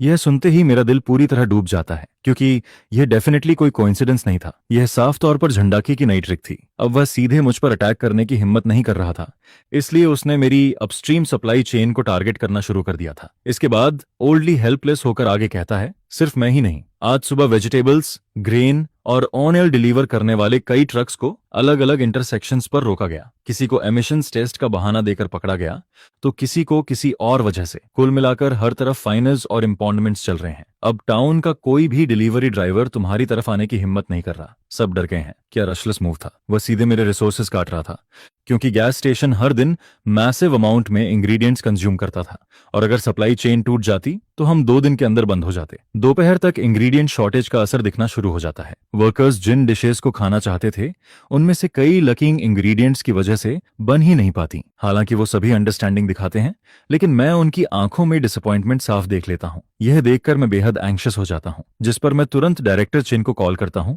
और पूरी सिचुएशन एक्सप्लेन करता हूं। यह सुनकर चिन गुस्से में कहता है, यह आउटरेजस है। यह सीधा एयरपोर्ट प्रोजेक्ट के नॉर्मल ऑपरेशन को सैबोटाज करना है। फिर वह प्रॉमिस करता है कि वह तुरंत टाउन ऑफिशियल्स से बात करेगा, लेकिन करीब 1 घंटे बाद वह हेल्पलेस टोन में वापस कॉल करता है और कहता है, फूचिंग, मैंने उनसे बात की। उन्होंने प्रोमिसेस तो बहुत अच्छे दिए और कहा कि सब तुरंत ठीक होगा, लेकिन उनके सबऑर्डिनेट सिर्फ कंप्लायंस का नाटक कर रहे हैं। अभी भी हर जगह चेक पॉइंट्स लगाए जा रहे हैं। ये लोकल प्रोटेक्शनिज्म है। ये उनका इंटरनल चेन ऑफ इंटरेस्ट्स है। हम कमांड सेंटर हैं, लोकल एडमिनिस्ट्रेशन पर हमारा डायरेक्ट जुरिस्डिक्शन नहीं है। ये लोग बस रॉक खेल रहे हैं और हमें स्टॉल कर रहे हैं। यह सुनकर मुझे समझ आ जाता है कि दूसरों पर डिपेंड करना बेकार है। अब मुझे खुद ही रास्ता बनाना पड़ेगा, जिस पर मैं तुरंत सुआन का नंबर डायल करता हूं और कहता हूं, सुआन, मेरी एक मदद करो। जिस पर मैं सुआन से पूछता हूं, क्या तुम्हारे पास अभी भी सिटी के होलसेल मार्केट के कॉन्टैक्ट्स हैं? यह सुनते ही सुआन तुरंत पूछती है, हाँ हाँ है, क्या हुआ, क्या प्रॉब्लम है? जिसके बाद मैं उसे जुंग डेटियन की टैक्टिक्स और अपनी करंट प्रेडिकमेंट के बारे में ब्रीफली एक्सप्लेन करता हूं। यह सुनकर फोन के दूसरी तरफ सुआन कुछ सेकंड तक चुप रहती है, फिर कहती है, यह बहुत रूथलेस मूव है। वह तुम्हें पूरी तरह कॉर्नर में पुश कर रहा है। अब तुम क्या करने वाले हो? सिटी से गुड्स सोर्सिंग करना काफी दूर पड़ेगा, कॉस्ट बहुत ज्यादा बढ़ जाएगी। ऊपर से तुम्हारे पास खुद का व्हीकल भी नहीं है। अगर रेंट या सेकंड हैंड व्हीकल लोगे तो और एक्सपेंस बढ़ जाएगा। जिस पर मैं तुरंत जवाब देता हूं, डायरेक्टर चिन ने जो सब्सिडी दी है उसे मैं इसी में यूज कर सकता हूं। सबसे जरूरी चीज यह है कि मैं अपनी सप्लाई खुद कंट्रोल करना चाहता हूं। मैं दोबारा किसी के हाथों चोक नहीं होना चाहता। यह सुनकर सुआन की आवाज में हल्की अप्रूवल महसूस होती है। फिर वह कहती है, वाह, यही स्पिरिट होनी चाहिए। और व्हीकल की चिंता मत करो, मेरा एक client second hand car business में है। मैं उससे तुम्हारे लिए एक स्ट्रॉन्ग और ड्यूरेबल छोटा ट्रक ढूंढने को कहती हूँ। शुरुआती पेमेंट भी मेरी तरफ से कवर हो जाएगी। होलसेल मार्केट की भी चिंता मत करो, मैं वहां बात कर दूंगी ताकि तुम्हें सबसे अच्छा सामान सबसे फेवरेबल होलसेल प्राइस पर मिले। फिर वह आगे कहती है, और याद रखो, अनिंग टाउन सिर्फ एक छोटा पॉन्ड है। जोंग डचेन यहाँ बड़ा फिश जरूर है, लेकिन पॉन्ड के बाहर उसकी कोई वैल्यू नहीं है। तुम्हें अपना रूट इस पॉन्ड के बाहर, रिवर्स और ओशंस में फैलाना होगा। सुआन की बातें सुनकर मेरी आंखें खुल जाती हैं, क्योंकि मैं हमेशा यही सोच रहा था कि मुझे अन्निंग टाउन में रहकर उससे लड़ना है, लेकिन मैं यह भूल गया था कि मैं उसे बाईपास करके कहीं बड़े प्लेटफॉर्म पर भी जा सकता हूं। इसके बाद 2 दिन बाद एक पुराना ब्लू पिकअप ट्रक मेरे कंस्ट्रक्शन साइट के एंट्रेंस पर आकर रुकता है, जिस पर सुआन खुद ट्रक ड्राइव करके लाती है और चाबी मेरी तरफ बढ़ाते हुए पूछती है, ड्राइवर्स लाइसेंस है ना तुम्हारे पास? जिस पर मैं कॉन्फिडेंस के साथ जवाब देता हूँ, हाँ, कॉलेज में बनवाया था, बस काफी समय से ड्राइव नहीं किया। यह सुनकर सुआन मुझे कंफर्ट करते हुए कहती है, कोई बात नहीं, ये ट्रक तुम आराम से चला लोगे। फिर वह कैजुअली ट्रक का बैग खोलती है और पूरी तरह भरे हुए ट्रक बेड को देखकर स्माइल करते हुए कहती है, और यह रही तुम्हारी फर्स्ट बैच गुड्स, मैं होलसेल मार्केट से आते वक्त खुद लेकर आई हूँ। उस मोमेंट में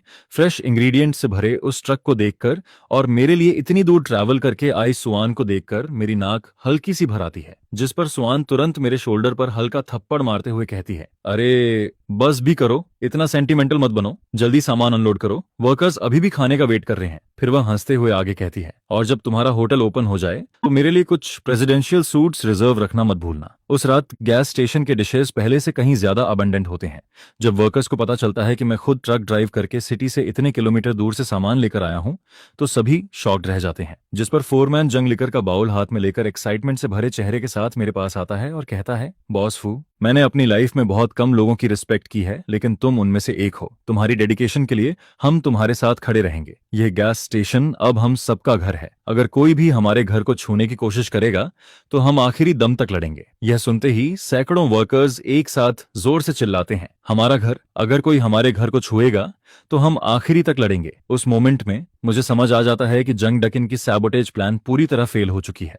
वह मुझे क्रश तो नहीं कर पाया, लेकिन उसने अनजाने में मुझे और इन सिंपल और ऑनेस्ट वर्कर्स को और ज्यादा मजबूती से जोड़ दिया था। इसके बाद खुद का ट्रक और इंडिपेंडेंट सप्लाई चेन मिलने के बाद मेरा गैस स्टेशन मजबूती से अपनी जगह होल्ड कर लेता है, जिस पर मैं अपनी पूरी एनर्जी फिर से होटल कंस्ट्रक्शन में डालना शुरू कर देता हूँ। सुआन ने मेरे लिए जो डिजाइनर ढूंढा था वह सच में काफी स्किल्ड निकलता है। उसने होटल के लिए मॉडर्न और मिनिमलिस्ट स्टाइल डिजाइन किया था। आसपास के मेसी कंस्ट्रक्शन साइट के बीच वह होटल ऐसा लगता था जैसे फ्यूचर सिटी का कोई आर्ट पीस इस जमीन पर गिर गया हो। साथ ही डायरेक्टर चिन की एडवाइस पर मैं एक छोटा सुपरमार्केट भी खोल देता हूं, जहां सिगरेट, स्नैक्स और डेली नेसेसिटीज बेची जाती हैं। इसके अलावा मैं कुछ वॉशिंग मशीन्स भी खरीद लेता हूं ताकि लॉन्ड्री सर्विसेज भी प्रोवाइड कर सकूं। इस पॉइंट तक मेरा गैस स्टेशन एक फुली फंक्शनल माइक्रो कम्युनिटी बन चुका था, जो एयरपोर्ट वर्कर्स की लगभग हर परेशानी सॉल्व कर रहा था। इसी तरह वर्कर्स के वर्ड ऑफ माउथ के जरिए मेरी रेप्यूटेशन पूरे एयरपोर्ट प्रोजेक्ट में फैलने लगती है। अब हर कोई जानता था कि कंस्ट्रक्शन साइट के पास फ्यूइन नाम का एक यंग बॉस है। एक दिन जब मैं गैस स्टेशन पर अकाउंट्स देख रहा होता हूं, तभी डायरेक्टर चिन अचानक कुछ लोगों को लेकर अंदर आता है, जिस पर ग्रुप को लीड कर रहा करीब 40 साल का एक मिडिल एज्ड आदमी मेरी नजर में आता है।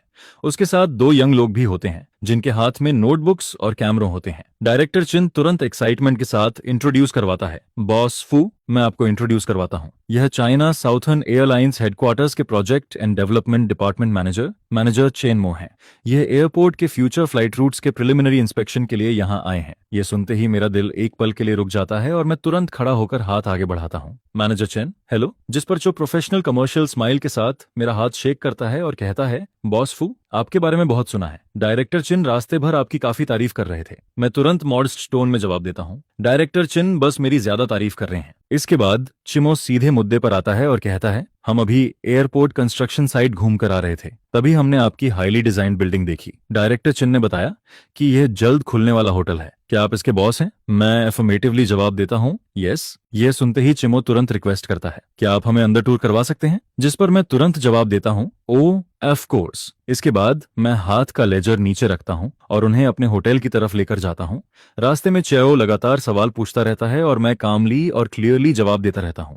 जब मैं उन्हें होटल लॉबी में लेकर पहुंचता हूं, जो अभी रेनोवेशन में थी, तो वहां मौजूद सभी लोग शॉक्ड रह जाते हैं, क्योंकि वहां खड़े होकर दूर बिजी टावर क्रेनेज वाला कंस्ट्रक्शन साइट साफ दिखाई देता था। और यह इमेजिन करना मुश्किल नहीं था कि फ्यूचर में यहीं सिल्वर प्लेन्स टेक ऑफ और लैंड करेंगे। वह विजुअल इंपैक्ट सच में अनपैरेलल्ड था, जिस पर CEO खुद को रोक नहीं पाता और सिंसियरली कहता है, अमेजिंग बॉस फू, आपकी विजन बहुत शानदार है। जबकि बाकी लोग सिर्फ डेमोलिशन कॉम्पेंसेशन को देख रहे थे, आपने फ्यूचर की वैल्यू देख ली। साथ ही उसके पीछे खड़ा असिस्टेंट लगातार फोटोजेस और नोट्स ले रहा होता है। इसके बाद हम रूफटॉप व्यूइंग टेरेस पर पहुंचते हैं, जहां से पूरा airport construction site panoramic view में दिखाई देता है। चिम्मो दूर देखते हुए धीरे से कहता है, हमारी एयरलाइंस क्रू मेंबर्स को हर डायरेक्ट फ्लाइट मिशन के बाद लैंडिंग सिटी में रेस्ट करना पड़ता है, इसलिए कॉन्ट्रैक्टेड होटल्स के लिए हमारी रिक्वायरमेंट्स काफी हाई होती हैं। सिक्योरिटी, प्राइवेसी और कन्वीनियंस तीनों जरूरी हैं। फिर वह मेरी तरफ मुड़कर चमकती आंखों से कहता है, आपके होटल की ज्योग्राफिकल एडवांटेज यूनिक है। यह तो हमारे प्लांट स्टाफ डॉर्मेट्री से भी एयरपोर्ट के ज्यादा करीब है। जिस पर वह सीधे मुझसे पूछता है,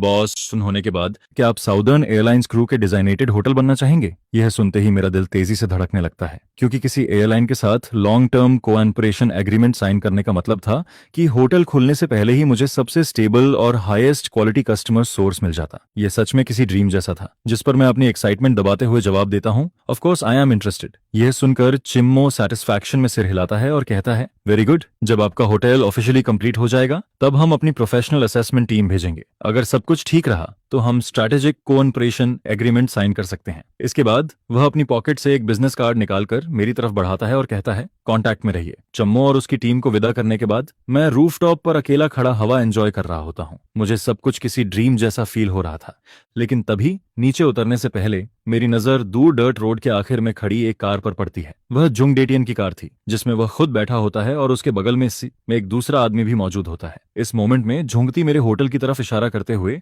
उससे कुछ कह रहा होता है, जिस पर मैं कामली नीचे उतरता हूं और तुरंत सुआन को मैसेज भेजता हूं, मेरे लिए किसी के बारे में पता लगाओ। फिर मैं रूफटॉप से फोन झूम करके उन दोनों की ब्लरी साइड प्रोफाइल फोटो लेता हूं और साथ में लिखता हूं, जुनगेन के बगल में सूट पहनकर बैठा आदमी, मुझे उसकी पूरी इन्फॉर्मेशन चाहिए, जितनी डिटेल्ड हो सके। और फिर सुआन लगभग इंस्टेंटली रिप्लाई करती है, जिस पर सुआन का रिप्लाई आता है, रिसीव्ड। क्या तुम किसी ट्रबल में हो? मैं तुरंत जवाब देता हूँ, शायद इस बार रियल ट्रबल है। फोन नीचे रखने के बाद मैं कंस्ट्रक्शन साइट के एंट्रेंस पर जाता हूँ और अंकल श्याओ से कहता हूँ, अंकल श्याओ, एक फेवर चाहिए। जिस पर अंकल जो तुरंत जवाब देता है, अकिन बस बोलो क्या करना है। मैं उसे समझाते हुए कहता हूँ, मुझे किसी से एक साइन बनवाना है, सबसे अच्छी वुड से, हैंड कार्व्ड। यह सुनकर अंकल जियाओ क्यूरियस होकर पूछता है, उस पर क्या लिखवाना है? जिस पर मैं पेन और पेपर निकालता हूँ और ध्यान से कुछ वर्ड्स लिखता हूँ, no entry for non consuming guests. Uncle Xiao उन वर्ड्स को कुछ सेकंड तक देखता रहता है, फिर हल्की स्माइल के साथ कहता है, समझ गया, तुम कुछ खास लोगों के लिए रूल्स सेट कर रहे हो। मैं अभी टाउन के सबसे अच्छे कारपेंटर के पास जाता हूँ और यह काम परफेक्टली क्लियर तरीके से करवाता हूँ। इसके बाद 3 दिन बाद रोजवुड के सॉलिड पीस से बना हुआ वह साइन मेरे होटल कंस्ट्रक्शन साइट के एंट्रेंस के सबसे कंस्पिशियस पोजीशन पर खड़ा कर दिया जाता है और उस साइन के लगते ही वह तुरंत सबका अटेंशन खींच लेता है। जो वर्कर्स गैस स्टेशन में खाने आते थे वो वहां से गुजरते वक्त उस साइन को जरूर देखते और फिर नोइंगली स्माइल करने लगते। जाहिर सी बात थी, सभी समझ रहे थे कि यह साइन आखिर किसके लिए लगाया गया है और नेचुरली जुंगेन ने भी वह साइन देख लिया था। उसे भी साफ समझ आ गया था कि नॉन कंज्यूमिंग गेस्ट्स सीधे उसी और उसके साथ आए वीआईपी के लिए लिखा गया है। मैं सबसे डायरेक्ट तरीके से उन्हें यह बता रहा था कि ये मेरी टेरिटरी है और यहाँ तुम्हारी प्राइंग आइज वेलकम नहीं है। उस रात सुआन मुझे कॉल करती है और कहती है, मैंने उस आदमी के बारे में पता लगा लिया, उसका नाम डोंग है, वह सिटी की हायो कैपिटल का बॉस है। फिर वह आगे कहती है, उसकी सबसे बड़ी स्पेशलिटी यह है कि वह ऐसे पुराने प्रोजेक्ट्स ढूंढता है जिनमें वीकनेसेस या डिस्प्यूट्स हों। फिर अलग अलग मेथड्स यूज करके वह प्रोजेक्ट्स फोर्सफुली टेक ओवर करता है और बाद में उन्हें रीसेल करके मैसिव प्रॉफिट्स कमाता है। पिछले कई सालों में उसने काफी कंपनीज बर्बाद कर दी हैं। सुआन की हर बात मेरे दिल को और भारी कर देती है, जिस पर मैं कंफ्यूजन में पूछता हूँ, लेकिन उसका झुंगचन के साथ क्या कनेक्शन है? सुआन तुरंत जवाब देती है, मैंने बिजनेस रजिस्ट्रेशन चेक किया, पिछले महीने ही जिबोचन के नाम वाली इन्वेस्टमेंट फर्म ने जुंगकिन के यंगर ब्रदर के साथ पार्टनरशिप करके एक नई कंपनी रजिस्टर की है, जिसका नाम है Anning airport dot co video limited. फिर सुआन पूछती है, उस कंपनी का रजिस्टर्ड एड्रेस गेस करो कहाँ है? यह सुनते ही मेरे दिमाग में जैसे बज होने लगता है और मैं तुरंत जवाब देता हूँ, यहीं, मेरी जमीन पर। सुआन की आवाज ठंडी पड़ जाती है, एग्जैक्टली, ये सब शुरू से तुम्हारी जमीन के लिए ही था। उसकी यह बात सुनते ही सब कुछ इंस्टेंटली क्लियर हो जाता है। जंगटियान ने कभी भी मुझे पीस में छोड़ने का इरादा रखा ही नहीं था। उसने मेरी प्रॉपर्टी के चारों तरफ रेड लाइन इसलिए खींची थी ताकि यह जमीन सिर्फ उसके हाथ में रहे। उसे पहले से पता था कि फ्यूचर में इस लैंड की वैल्यू स्काईरॉकेट होने वाली है, इसलिए उसने अपने ब्रदर और जिबो चांग के साथ मिलकर इस जगह को अपना पोजीशन बनाने का प्लान तैयार किया था। लेकिन मेरा यहाँ होटल बनाना उनकी अर्निंग पार्ट के बीच सबसे बड़ी वॉल बन गया था, इसलिए वह हर पॉसिबल तरीका यूज करके मुझे यहाँ से हटाना चाहते थे और मेरे होटल को अपना बनाना चाहते थे। पहले जो अंडरहैंडेड ट्रिक्स चल रही थी वो सिर्फ अपेटाइजर थे, अब असली कैपिटल प्रेडेटर जिबोचो पर्सनली गेम में उतर चुका था। जिस पर मैं एंग्शियस होकर पूछता हूँ, सुआन, अब वो लोग क्या करेंगे? सुआन फिर कामली जवाब देती है, जिबोचांग की टैक्टिक्स यूजुअली 3 स्टेप्स में चलती हैं। पहला, पब्लिक स्मीयरिंग, वो तुम्हारी रेपुटेशन डिस्ट्रॉय करेंगे ताकि लोग तुम्हें लायबिलिटी समझें और तुम्हारे पार्टनर्स तुम पर डाउट करने लगें। दूसरा, लीगल एक्शन, वो फेक चार्जेस लगाकर तुम्हें लॉज्यूट्स में फंसाएंगे ताकि तुम्हारी एनर्जी और फंड्स ड्रेन हो जाएं। तीसरा, सोर्स कटिंग, वो तुम्हारी कैपिटल चेन और टीम को टारगेट करेंगे ताकि अंदर से कोलैप्स हो जाओ और जब तुम पूरी तरह टूट जाओगे तब जिबो चांग खुद सेवर बनकर आएगा और इंसल्टिंगली लो प्राइस देकर तुम्हारी हर चीज खरीदने की ऑफर देगा जिसे तुम रिफ्यूज भी नहीं कर पाओगे। सुआन की एनालिसिस सुनने के बाद मैं काफी देर तक चुप रहता हूँ, फिर धीरे से कहता हूँ, समझ गया, अगर वह खेलना चाहता है तो मैं भी आखिर तक खेलूंगा। यह सुनकर सुआन कुछ सेकंड तक साइलेंट रहती है, जिस पर मैं तुरंत आगे कहता हूँ, सुआन, जिब्बो चोंग और उस नई कंपनी के सारे फाइनेंशियल ट्रांजैक्शंस और मूवमेंट्स पर नजर रखो। मुझे उसका हर कदम पता होना चाहिए। और चाइना साउथर्न एयरलाइंस वाली पार्टनरशिप को भी जल्दी आगे बढ़ाओ। मुझे एक स्ट्रांग ऑफिशियल अलाई चाहिए और मेरा होटल जितनी जल्दी पॉसिबल हो सके कंप्लीट और ओपन होना चाहिए, क्योंकि जैसे ही कैश फ्लो शुरू होगा मैं उसके साथ ये बैटल लंबे समय तक ड्रैग कर सकता हूँ। मैं एक ही सांस में ये सब बोल देता हूँ, जिस पर सुआंग लंबी राहत भरी साई छोड़ते हुए कहती है, अखिन तुम सच में बड़े हो गए हो। मैं विंडो के बाहर लगे उस नो एंट्री साइन को देखता हूँ और धीरे से कहता हूँ, मुझे मजबूर किया गया है। ये दुनिया टीयर्स पर बिलीव नहीं करती। अगर सरवाइव करना है तो एनिमीज से ज्यादा टफ वॉरियर बनना पड़ता है। लेकिन जी बून का अटैक मेरी उम्मीद से कहीं ज्यादा तेज और डेंजरस निकलता है। सिर्फ एक रात के अंदर अनिंग टाउन के कई लोकल फोरम्स और सिटी के self media accounts harsh articles से भर जाते हैं। उनके सेंसेशनल टाइटल्स कुछ ऐसे होते हैं, the illegal construction tumour next to the airport. किसने उसे सिटी प्लानिंग को डिफाई करने का प्रिविलेज दिया? एक यंग आदमी के पास 5 लाख फंड्स कहां से आए? क्लाउड होटल के पीछे छिपे कैपिटल सस्पेशन का खुलासा। सिक्योरिटी अलर्ट, रनवे से 100 मीटर दूर बना होटल फ्यूचर फ्लाइट्स के लिए ह्यूज हैजर्ड बन सकता है। इन आर्टिकल्स में मुझे एक ग्रीडी, डीपली कनेक्टेड और रेकलेस नेल हाउस ओनर की तरह दिखाया जाता है, जो पैसे के लिए पब्लिक सेफ्टी तक इग्नोर कर रहा है। साथ ही वो लोग ये भी हिंट देते हैं कि मेरा लोन इलीगली लिया गया है। यहां तक कि बैंक और एयरपोर्ट के साथ इम्प्रॉपर एक्सचेंज ऑफ इंटरेस्ट्स होने तक की बातें फैलाई जाती हैं। सुआन और यंग मास्टर चिन तक को इनडायरेक्टली इस कंट्रोवर्सी में घसीटा जाता है। यह आर्टिकल्स किसी वायरस की तरह पूरे इंटरनेट पर फैलने लगते हैं। टाउन के लोग पहले से ही मुझसे जेलस और क्यूरियस थे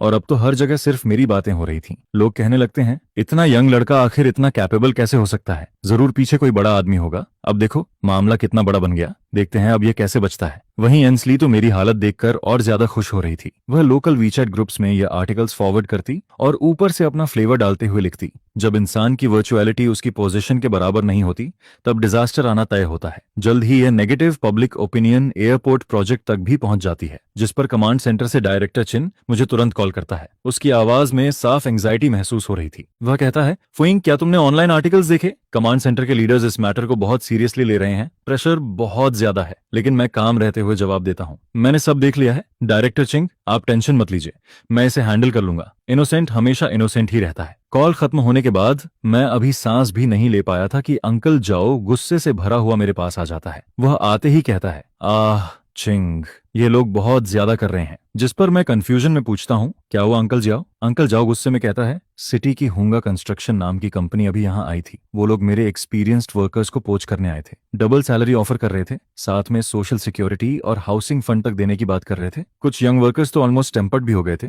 यह सुनते ही मेरा दिल नीचे बैठ जाता है। जिस पर मैं उन टेम्प्टेड वर्कर्स के पास जाता हूँ, लेकिन मैं उन्हें डांटता नहीं हूँ। मैं सिर्फ कामली उन्हें देखता हूँ और कहता हूँ, लोग हमेशा बेटर अपॉर्चुनिटीज की तरफ जाते हैं।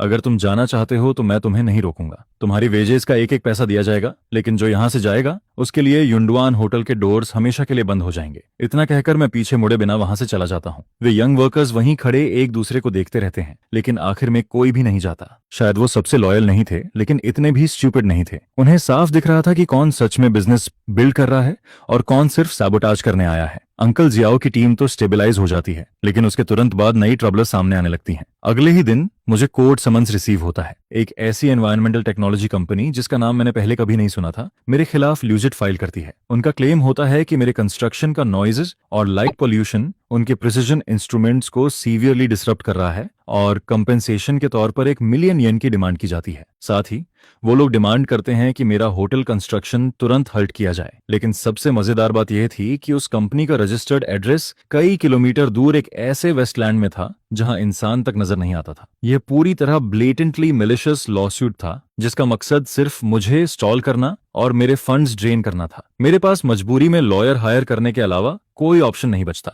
लेकिन मेरी फंड्स पहले से ही लिमिट तक स्ट्रेच्ड थीं और अब यह नया ह्यूज एक्सपेंस सामने आ चुका था। मैं हर दिन सिर्फ 3 या 4 घंटे ही सो पाता था। दिन में कंस्ट्रक्शन साइट संभालना, वर्कर्स की इमोशन सूट करना और लॉयर के साथ मीटिंग्स करना पड़ता था। वहीं रात में मुझे खुद सिटी जाकर गुड्स रीस्टॉक करने पड़ते और गैस स्टेशन का बिजनेस भी संभालना पड़ता। ये इमेंस प्रेशर मुझे ऑलमोस्ट सफोकेट करने लगता है और पहली बार मैं खुद पर डाउट करना शुरू कर देता हूँ। मेरा ओपोनेंट एक फाइनेंशियल टाइकून था जिसके पास मैसिव कैपिटल और प्रोफेशनल टीम थी, जबकि मेरे पास सिर्फ एक छोटी टीम और अकेला करेज था। तभी सुआन का कॉल आता है। वह कहती है, एकिंग डरो मत, मुझे सब पता चल गया है। जिबो चांग के ये 3 ट्रिक्स उसकी यूजुअल टैक्टिक्स हैं और बहुत लोग इनके सामने हार चुके हैं, लेकिन तुम अभी गैस स्टेशन के बाहर जाकर देखो। यह सुनकर मैं अपने टीयर्स पहुंचता हूँ और कंफ्यूजन में बाहर की तरफ चलता हूँ। गैस स्टेशन के बाहर खाली जगह में दर्जनों वर्कर्स जो अभी अभी काम से लौटे थे अपने फोन्स हाथ में लेकर एक साथ खड़े होते हैं और वो सभी उन आर्टिकल्स के नीचे कमेंट्स कर रहे होते हैं जो मुझे स्मेयर कर रहे थे। बॉस, फू का खाना पूरे अनिंग टाउन में सबसे चीप और क्लीन है। मैं युंडुआन होटल कंस्ट्रक्शन साइट पर काम करता हूँ। यहाँ के सेफ्टी स्टैंडर्ड सिटी के कई बड़े रियल एस्टेट प्रोजेक्ट्स से बेहतर हैं। जो भी रूमर्स फैला रहा है उसका मुंह तोड़ दूंगा। अगर ये होटल इलीगल है तो फिर दुनिया में कोई लीगल बिल्डिंग नहीं है। बॉस फू के पास सारे परमिट्स हैं। बॉस फू को सपोर्ट करो, उन बैक स्टैबिंग बस्टर्ड्स को नीचे गिराओ। उनकी लैंग्वेज काफी वल्गर थी, यहाँ तक कि कई कमेंट्स में स्वेयर वर्ड्स भी थे, लेकिन उन्हें सिर्फ इतना पता था कि कौन उनके साथ अच्छा बिहेव करता है और वो उसी के लिए खड़े हो जाते हैं। यह देखकर मेरी आंखों में फिर से टीयर्स आ जाते हैं, लेकिन इस बार वजह सैडनेस नहीं बल्कि इमोशन था। उस मोमेंट में मुझे अचानक समझ आता है कि जिबो चोंग के पास पैसा है, टीम है, मीन्स हैं, लेकिन मेरे पास वो चीज है जो उसके पास कभी नहीं हो सकती। मेरे पास लोगों का सपोर्ट है। मैं नाक साफ करता हूँ और आगे बढ़कर कहता हूँ, ब्रोदर जंग एंड ये आप सब। जिस पर ब्रदर जंग मुझे देखकर ग्रिन करता है और कहता है, थैंक्स मत बोलो, हम बस उन बस्टर्ड्स को एक अच्छे इंसान को बुली करते हुए नहीं देख सकते। फिर दूसरा वर्कर आगे आकर कहता है, बॉस फू डरना मत, हम हजारों ब्रदर्स तुम्हारे साथ खड़े हैं। अगर किसी ने तुम्हारे सिर का एक बाल भी छुआ तो हम उनका पूरा नेस्ट फ्लैटन कर देंगे। उनके सिंपल लेकिन रिसोल्यूट फेसेस को देखकर मेरे दिल का कंफ्यूजन और फियर पूरी तरह डिसअपियर हो जाता है। जिस पर मैं फिर से सीधा खड़ा होता हूँ और तुरंत चाइना साउथर्न एयरलाइंस के मैनेजर चिम्मो को कॉल लगाता हूँ। फोन कनेक्ट होते ही मैं कहता हूँ, मैनेजर चेन, हेलो, मैं फुकविंग बोल रहा हूँ। मेरे बारे में जो रूमर्स फैल रहे हैं मुझे यकीन है आपने वो देख लिए होंगे, लेकिन मैं पॉइंटलेस एक्सप्लेनेशंस नहीं देना चाहता। मैं बस आपको और आपकी इवैल्यूएशन टीम को इनवाइट करना चाहता हूं कि आप कभी भी आकर मेरे होटल का इंस्पेक्शन कर सकते हैं, और मैं आपसे एक बेट लगाना चाहता हूं। अगर इवैल्यूएशन पास हो जाता है तो मैं चाहता हूं कि हम तुरंत कॉन्ट्रैक्ट साइन करें। बदले में कॉर्पोरेशन के पहले 3 सालों की फीस पर मैं आपको 20% डिस्काउंट दूंगा, और अगर इवैल्यूएशन फेल हुआ तो आपकी पूरी टीम का ट्रैवल एक्सपेंस मैं खुद पे करूंगा। मैं अपनी रेपुटेशन और फ्यूचर दोनों गैम्बल पर लगा रहा हूं। मेरी यह बात सुनकर चिम्मो काफी सरप्राइज्ड हो जाता है। फिर वह कहता है, बॉस फू, तुम्हारे अंदर काफी गट्स हैं और मुझे गट्स वाले लोग पसंद हैं। ऐसा करते हैं, मैं 3 दिन बाद अपनी सबसे प्रोफेशनल टीम लेकर आता हूँ। उम्मीद है तुम मुझे डिसअपॉइंट नहीं करोगे। जिस पर मैं तुरंत जवाब देता हूँ, इट्स अ डील। कॉल खत्म होने के बाद मैं तुरंत अंकल जव के पास जाता हूँ और कहता हूँ, अंकल जव, हमें 3 दिनों के अंदर होटल को इवैल्यूएशन टीम रिसीव करने लायक बनाना होगा। इसके बाद मैं अपनी बची हुई सारी फंड्स इस फाइनल स्प्रिंट में झोंक देता हूँ। मैं फाइन डेकोरेशंस जैसी टाइम कंज्यूमिंग चीजों को छोड़कर सिर्फ होटल के कोर एरियाज पर फोकस करता हूं, ताकि जो हिस्से उसकी असली वैल्यू दिखाते हैं वो परफेक्टली प्रेजेंट हो सकें। मैं सब लोगों से कहता हूं, हम रेनोवेशन नहीं कर रहे, हम युद्ध लड़ रहे हैं। यह सुनते ही वर्कर्स का मोरल पूरी तरह इग्नाइट हो जाता है। फोरमैन जांग और उसके लोग तो खुद वॉलंटियर करके आते हैं। वो एयरपोर्ट पर काम खत्म करने के बाद रेस्ट तक नहीं करते और सीधे मेरे साइट पर हेल्प करने पहुंच जाते हैं, जिस पर एयरपोर्ट साइट के हजारों वर्कर्स और मेरा होटल साइट एक मैजिकल सिनर्जी क्रिएट कर देते हैं। दिन में वो एयरपोर्ट पर पसीना बहाते हैं और रात में यहाँ टेम्परेरी सर्च लाइट्स लगाकर पूरी रात काम करते रहते हैं। पूरा साइट 24 घंटे ब्राइट लाइट से जगमगा रहा होता है और मशीन्स लगातार रोअर कर रही होती हैं। ये डेस्परेट ऑल आउट एफर्ट देखकर हर कोई शॉक्ड रह जाता है। फिर जब चेन्मो की लीड वाली इवैल्यूएशन टीम आखिरकार मेरे होटल पर पहुंचती है तो सामने का सीन देखकर वो सभी स्टंडेड रह जाते हैं, क्योंकि सिर्फ कुछ दिनों में इस बिल्डिंग का पूरा लुक बदल चुका था और उसका कोर एरिया पहले ही 5 स्टार होटल का प्रोटोटाइप दिखाने लगा था। इसके बाद मैं उन्हें टॉप फ्लोर व्यूइंग टेरेस पर लेकर जाता हूं, जहां कंफर्टेबल आउटडोर टेबल्स और चेयर्स पहले ही सेटअप की जा चुकी थीं। मैं उन्हें इनवाइट करते हुए कहता हूं, manager chain, please have a seat. फिर मैं सभी के लिए हॉट टी बनाता हूं और इंट्रोड्यूस करते हुए कहता हूं, फ्यूचर में यह हमारे क्लाउड होटल का एयरपोर्ट व्यूइंग एग्जीक्यूटिव लाउंज होगा। यहाँ रुकने वाला हर China Southern Airlines crew member सबसे टॉप टियर व्यू और सबसे रिलैक्सिंग एनवायरनमेंट एंजॉय करेगा। चिम्मो अपने हाथ में टी कप लेकर दूर बने मैसिव टर्मिनल बिल्डिंग को देखता है। उसकी आंखों में साफ शौक दिखाई दे रहा था। वहीं उसके पीछे टीम मेंबर्स अलग अलग इंस्ट्रूमेंट्स लेकर होटल के हर कॉर्नर में रिगियस टेस्ट्स कर रहे होते हैं। पूरा समय मेरा दिल गले में अटका रहता है। करीब 1 घंटे बाद जब सारे टेस्ट्स कंप्लीट हो जाते हैं तो ग्लासेस पहने टेक्निकल डायरेक्टर चिम्मो के पास आता है और उसे फ्रेशली प्रिंटेड रिपोर्ट थमाता है, जिस पर चेन्मो उस रिपोर्ट को बहुत ध्यान से पढ़ना शुरू करता है। वह बहुत स्लोली पढ़ रहा होता है और मेरी पैम्स लगातार स्वेट कर रही होती हैं। आखिरकार वह रिपोर्ट नीचे रखता है और शार्प नजरों से मुझे देखते हुए कहता है, बॉस फू, मुझे मानना पड़ेगा कि तुमने मिरेकल क्रिएट किया है। चाहे कंस्ट्रक्शन क्वालिटी हो या डिजाइन कॉन्सेप्ट, तुम्हारा होटल हमारी एक्सपेक्टेशंस से कहीं ऊपर निकला है। खासकर साउंड प्रूफिंग, इंडोर नॉइज को 40 डेसिबल से नीचे रखना काफी रिमार्केबल है। ये सुनते ही मेरा दिमाग फाइनली रिलैक्स हो जाता है, क्योंकि इसी साउंड प्रूफिंग इफेक्ट के लिए हमने उन टाइम कंज्यूमिंग और लेबर इंटेंसिव फाइन डेकोरेशंस को छोड़ दिया था, और अब उसे देखकर लग रहा था कि यह सैक्रिफाइस पूरी तरह वर्थ इट था। लेकिन तभी चेनमो अचानक टॉपिक बदलते हुए कहता है, हाउएवर, तुम्हारा होटल अभी सिर्फ हाफ फिनिश्ड है, कई सपोर्टिंग फैसिलिटीज अभी कंप्लीट नहीं है, इसलिए टेक्निकली ये अभी हमारी कोऑपरेशन कमिटमेंट मीट नहीं करता। ये सुनकर मैं डीप ब्रेथ लेता हूँ और अपना बैकअप प्लान बताने ही वाला होता हूँ, लेकिन तभी चिमो अचानक स्माइल कर देता है। फिर वह कहता है, लेकिन पर्सनली मैं तुम्हारे फ्यूचर को लेकर काफी ऑप्टिमिस्टिक हूँ, इसलिए मैंने डिसाइड किया है कि मैं भी तुम पर गैम्बल करूंगा। इतना कहकर वह अपने ब्रीफकेस से 2 डॉक्यूमेंट्स निकालता है। पहला था hotel cooperation later on intent और दूसरा था प्राइवेट एंजल इन्वेस्टमेंट एग्रीमेंट, जिस पर चिमो एक्सप्लेन करते हुए कहता है, यह लेटर ऑन इंटेंट हम अभी साइन कर सकते हैं। यह चाइना साउथर्न एयरलाइंस की ऑफिशियल स्टैंड रिप्रेजेंट करेगा और इससे तुम्हें काफी एक्सटर्नल प्रेशर रजिस्ट करने में मदद मिलेगी। फिर वह दूसरा डॉक्यूमेंट मेरी तरफ सरकाते हुए कहता है, और यह इन्वेस्टमेंट एग्रीमेंट है, ये मेरी वाइफ के नाम से तुम्हारे होटल में 1 मिलियन का पर्सनल इन्वेस्टमेंट है, ताकि तुम करंट डिफिकल्टीज पार करके होटल पूरी तरह कंप्लीट कर सको। मुझे तुम्हारे शेयर्स नहीं चाहिए, इसे सिर्फ लोन समझो। जब होटल प्रॉफिटेबल हो जाए तब प्रिंसिपल और इंटरेस्ट के साथ वापस कर देना। मैंने कभी सपने में भी नहीं सोचा था कि वह मुझे इस तरह सपोर्ट करेगा। जिस पर मैं ट्रेम्बलिंग वॉइस में पूछता हूँ, वाई? चो धीरे से टी सिप करता है, दूर देखते हुए कहता है, क्योंकि मैं तुम्हारे अंदर अपने यंगर सेल्फ की शैडो देखता हूँ। कुछ भी ना होते हुए भी पूरी दुनिया से वॉर डिक्लेयर करने की हिम्मत। आजकल ऐसे यंग लोग बहुत कम बचे हैं, और मैं तुम्हारा ड्रीम डर्टी कैपिटल के हाथों क्रेडल में ही मरते नहीं देखना चाहता। यह सुनते ही मेरी आंखें गर्म हो जाती हैं। मैं तुरंत खड़ा होकर उसे डीप बॉ करता हूँ और कहता हूँ, मैनेजर चैन, थैंक यू। मैं फूटिंग स्वेयर करता हूँ कि मैं कभी भी आपके ट्रस्ट को बेट्रे नहीं करूंगा। उसी दोपहर अपने हाफ फिनिश्ड होटल की रूफटॉप पर खड़े होकर मैं उस $1 मिलियन एग्रीमेंट पर साइन करता हूँ। लेकिन ठीक उसी मोमेंट मेरे फोन पर सुआन का मैसेज आता है। जिबो चांग ने सेकेंडरी मार्केट में हमारे बैंक शेयर्स की होस्टाइल टेकओवर शुरू कर दी है। वह मुझे फोर्सफुली स्टेप डाउन करवाना चाहता है। यह मैसेज पढ़ते ही ऐसा लगता है जैसे किसी ने मेरे ऊपर आइस वाटर डाल दिया हो, क्योंकि मुझे साफ समझ आ जाता है कि सुआन सिर्फ मेरी वजह से टारगेट बन चुकी है। जिस पर मैं तुरंत सुआन को कॉल लगाता हूँ। फोन काफी देर तक रिंग होता रहता है, फिर आखिरकार उठता है। सुआन बेहद एग्जॉस्टेड वॉइस में कहती है, अकिन, मैं अभी मीटिंग में हूँ, जल्दी बोलो। मैं तुरंत पूछता हूँ, तुम कैसी हो? लेकिन सुआन बीच में ही इंटरप्ट करते हुए फेक रिलैक्स्ड टोन में कहती है, मैं ठीक हूँ, ये बिजनेस वर्ल्ड के नॉर्मल गेम्स हैं, तुम्हें वरी करने की जरूरत नहीं है, मैं हैंडल कर लूंगी, बस तुम अपना होटल कंप्लीट करो, वही मेरी सबसे बड़ी सपोर्ट होगी। जिबो चोंग जैसे लोग प्रॉफिट को सबसे ऊपर रखते हैं। अगर तुम्हारा प्रोजेक्ट सक्सेसफुल हो जाता है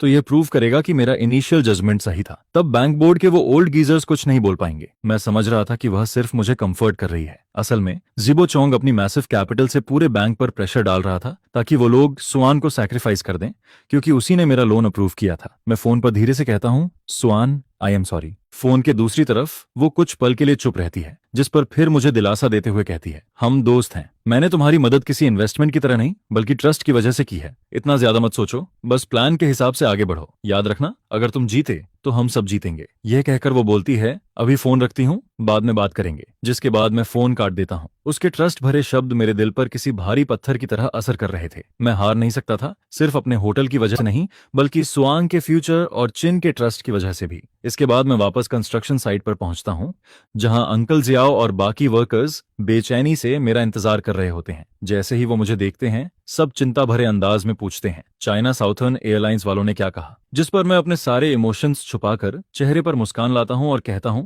वो लोग काफी सेटिस्फाइड हैं, वो हमारे साथ लेटर ऑफ इंटेंट साइन करने वाले हैं। यह सुनते ही पूरी साइट पर खुशी की आवाजें गूंजने लगती हैं। पिछले कई दिनों की मेहनत आखिरकार रंग लाई थी। मैं उनके सीधे साधे और ईमानदार मुस्कानों को देखता हूं, जिस पर उसी वक्त अनाउंस करता हूं कि जितने वर्कर्स ने ओवरटाइम करके काम पूरा किया है, उन सबको इस महीने डबल पे मिलेगा। और एयरपोर्ट स्टाफ जिन्होंने हमारी मदद की, उन्हें 1000 UN बोनस दिया जाएगा। यह सुनकर सभी लोग और भी ज्यादा खुश हो जाते हैं। अगले दिन चेनमो मेरे अकाउंट में पूरे 1 मिलियन UN ट्रांसफर कर देती है, जिसके साथ ही चाइना साउथर्न एयरलाइंस के लीगल डिपार्टमेंट की तरफ से स्टैम्प्ड लेटर ऑफ इंटेंट की स्कैन कॉपी भी भेज दी जाती है। अब चाइना साउथर्न एयरलाइंस के ऑफिशियल एंडोर्समेंट के बाद मिस्टीरियस बैकग्राउंड और इलीगल कंस्ट्रक्शन वाली सारी अफवाहें अपने आप टूटने लगती हैं। इसके बाद मैं चो को कॉल करता हूं और कहता हूं, डायरेक्टर क्विन, मैं एयरपोर्ट कमांड सेंटर के नाम पर एक प्रेस कॉन्फ्रेंस होल्ड करना चाहता हूं। जिस पर चो कुछ देर के लिए चुप पड़ जाता है और पूछता है, प्रेस कॉन्फ्रेंस किस बारे में? मैं तुरंत उसे समझाता हूं, क्लाउड होटल की ऑफिशियल अनवेलिंग के बारे में और एयरपोर्ट व चाइना सदर्न एयरलाइंस के साथ हमारी ट्राइपार्टाइट पार्टनरशिप के फ्यूचर के बारे में। मैं चाहता हूं कि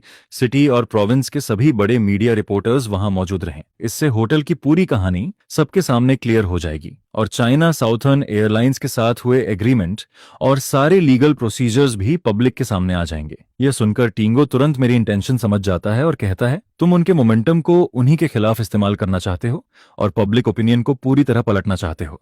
जिस पर मैं एक एक शब्द साफ तरीके से बोलता हूं, हाँ, अब मैं उनसे हाइड एंड सीक नहीं खेलना चाहता। जब वो मुझे फेमस बनाना ही चाहते हैं तो फिर मैं पूरी तरह फेमस बनूंगा। फोन के दूसरी तरफ चिंगशो काफी देर तक सोचता रहता है, क्योंकि यह उसके लिए भी एक रिस्क था। अगर प्रेस कॉन्फ्रेंस में कुछ गलत हो जाता तो जिम्मेदारी उसे भी उठानी पड़ती। आखिरकार वो फैसला लेता है और कहता है, ठीक है, मैं तुम्हारा सपोर्ट करूंगा। एयरपोर्ट को तुम्हारे जैसे पार्टनर की जरूरत है और अनिंग टाउन के डेवलपमेंट को भी ऐसी वाइटैलिटी चाहिए। मैं रिपोर्टर्स को कांटेक्ट कर देता हूं। एयरपोर्ट कमांड सेंटर का कॉन्फ्रेंस रूम अब से 3 दिन बाद के लिए फिक्स है। फुकविंग, चलो मिलकर एक शानदार टर्न अराउंड बैटल लड़ते हैं। इसके बाद देखते ही देखते 3 दिन गुजर जाते हैं। चिंशो की कनेक्शंस काफी स्ट्रांग थीं। उसने सिटी के लगभग सभी बड़े मीडिया हाउसेस को इनवाइट कर लिया था। सुबह ठीक 10 बजे प्रेस कॉन्फ्रेंस ऑफिशियली शुरू होती है, जिस पर मैं गहरी सांस लेकर पोडियम तक जाता हूं और बोलना शुरू करता हूं। मीडिया के दोस्तों, डिस्टिंग्विश्ड गेस्ट्स, आप सभी को हेलो।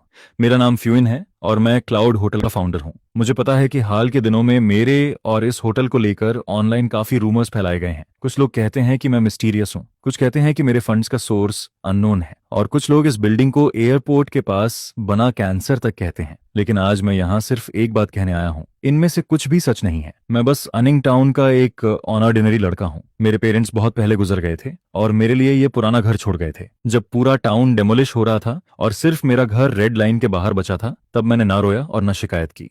मुझे बस ऐसा लगा कि फेट ने मुझे यहाँ किसी रीजन की वजह से छोड़ा है। इसके बाद मैं आगे कहता हूँ, मैंने अपने पेरेंट्स की छोड़ी हुई सारी इनहेरिटेंस निकाल दी, फिर बैंक से 3 लाख का लोन लिया और समहाउ 5 लाख येन स्टार्टअप कैपिटल जुटाया, जिसके बाद मैंने इस पुराने घर को तोड़कर दोबारा बनाया। मैं इसे एक अबैंडन्ड हाउस से बदलकर ऐसा होटल बनाना चाहता था जो नए एयरपोर्ट को सर्व कर सके। मैंने इसका नाम क्लाउड रखा क्योंकि मैं चाहता था कि यह किसी एयरप्लेन की तरह क्लाउड्स और ऊंचे फ्यूचर की तरफ सोयर करे। मेरी आवाज पूरी तरह काम रहती है। मैं कोई ड्रामा क्रिएट नहीं कर रहा था, बल्कि बस सच्चाई बता रहा था। एक ऐसे यंग मैन की कहानी जो अपनी ताकत से अपना घर बचाना चाहता था और अपने ड्रीम्स को चेस कर रहा था। धीरे धीरे पूरा वेन्यू शांत होने लगता है। कई रिपोर्टर्स अपने पेन नीचे रख देते हैं और चुपचाप मेरी बात सुनने लगते हैं। मैं आगे कहता हूं, मेरी फंडिंग का हर पेनी पूरी तरह क्लीन है। जिसने मुझे लोन दिया वो बैंक फ्रेंड आज सिर्फ अपनी प्रोफेशनलिज्म और इंटीग्रिटी की वजह से फॉल्स एक्सेशन झेल रही है। यह कहते हुए मैं ऑडियंस में बैठी सुआन की तरफ देखता हूं। वो एक कोने में बैठी थी और उसकी आंखें हल्की लाल हो चुकी थीं। फिर मैं कहता हूं, मेरे कंस्ट्रक्शन का हर कदम लीगल और कंप्लाइंट रहा है। जिस पर एयरपोर्ट हेडक्वार्टर्स के डायरेक्टर चिन, जिन्होंने प्रोजेक्ट क्वालिटी सुपरवाइज की थी, मेरी तरफ सिर हिलाते हैं। उनकी आंखों में एनकरेजमेंट साफ दिखाई दे रहा था। इसके बाद मैं बोलता हूं, और मेरा फ्यूचर किसी ट्यूमर की तरह नहीं है, क्योंकि मैं पहले ही चाइना साउथर्न एयरलाइंस की मैनेजर चिनमो के साथ प्रिलिमिनरी स्ट्रैटेजिक पार्टनरशिप तक पहुंच चुका हूं। यह कहते हुए मैं पीछे लगे बैकड्रॉप और दीवार पर टंगे लेटर ऑफ इंटेंट की तरफ इशारा करता हूं। फ्यूचर में यह जगह China southern airlines crew members के लिए सबसे वार्म हेवन बनेगी।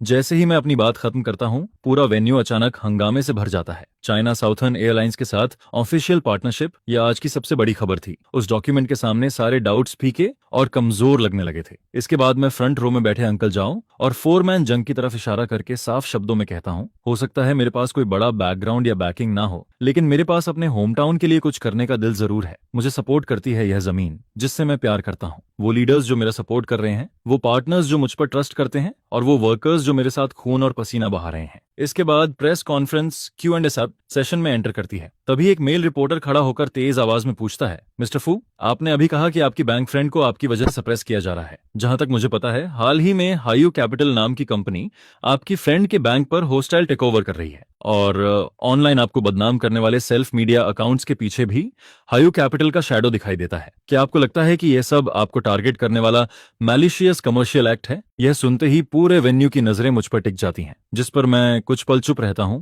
फिर साफ आवाज में जवाब देता हूं, इस दुनिया में 2 तरह के लोग होते हैं, एक वो जो वैल्यू देखते हैं और उसे क्रिएट और प्रोटेक्ट करना चाहते हैं, और दूसरे वो जो सिर्फ लूटना और डिस्ट्रॉय करना जानते हैं ताकि आखिर में सब कुछ खुद ले सकें। हम क्रिएटर्स का हमेशा वेलकम करेंगे, लेकिन उन ग्रीडी प्लंडरर्स के लिए हमारे दरवाजे हमेशा बंद रहेंगे। फिर मैं आगे कहता हूँ, मुझे यकीन है कि सूरज की रोशनी के नीचे हर स्कीम और हर ट्रिक एक दिन जरूर सामने आएगी। जैसे ही मैं यह बात खत्म करता हूँ, पूरा वेन्यू जोरदार तालियों से गूंज उठता है। उसी दोपहर क्लाउड होटल की खबर सिटी के सभी मेजर मीडिया फ्रंट पेजेस पर छा जाती है।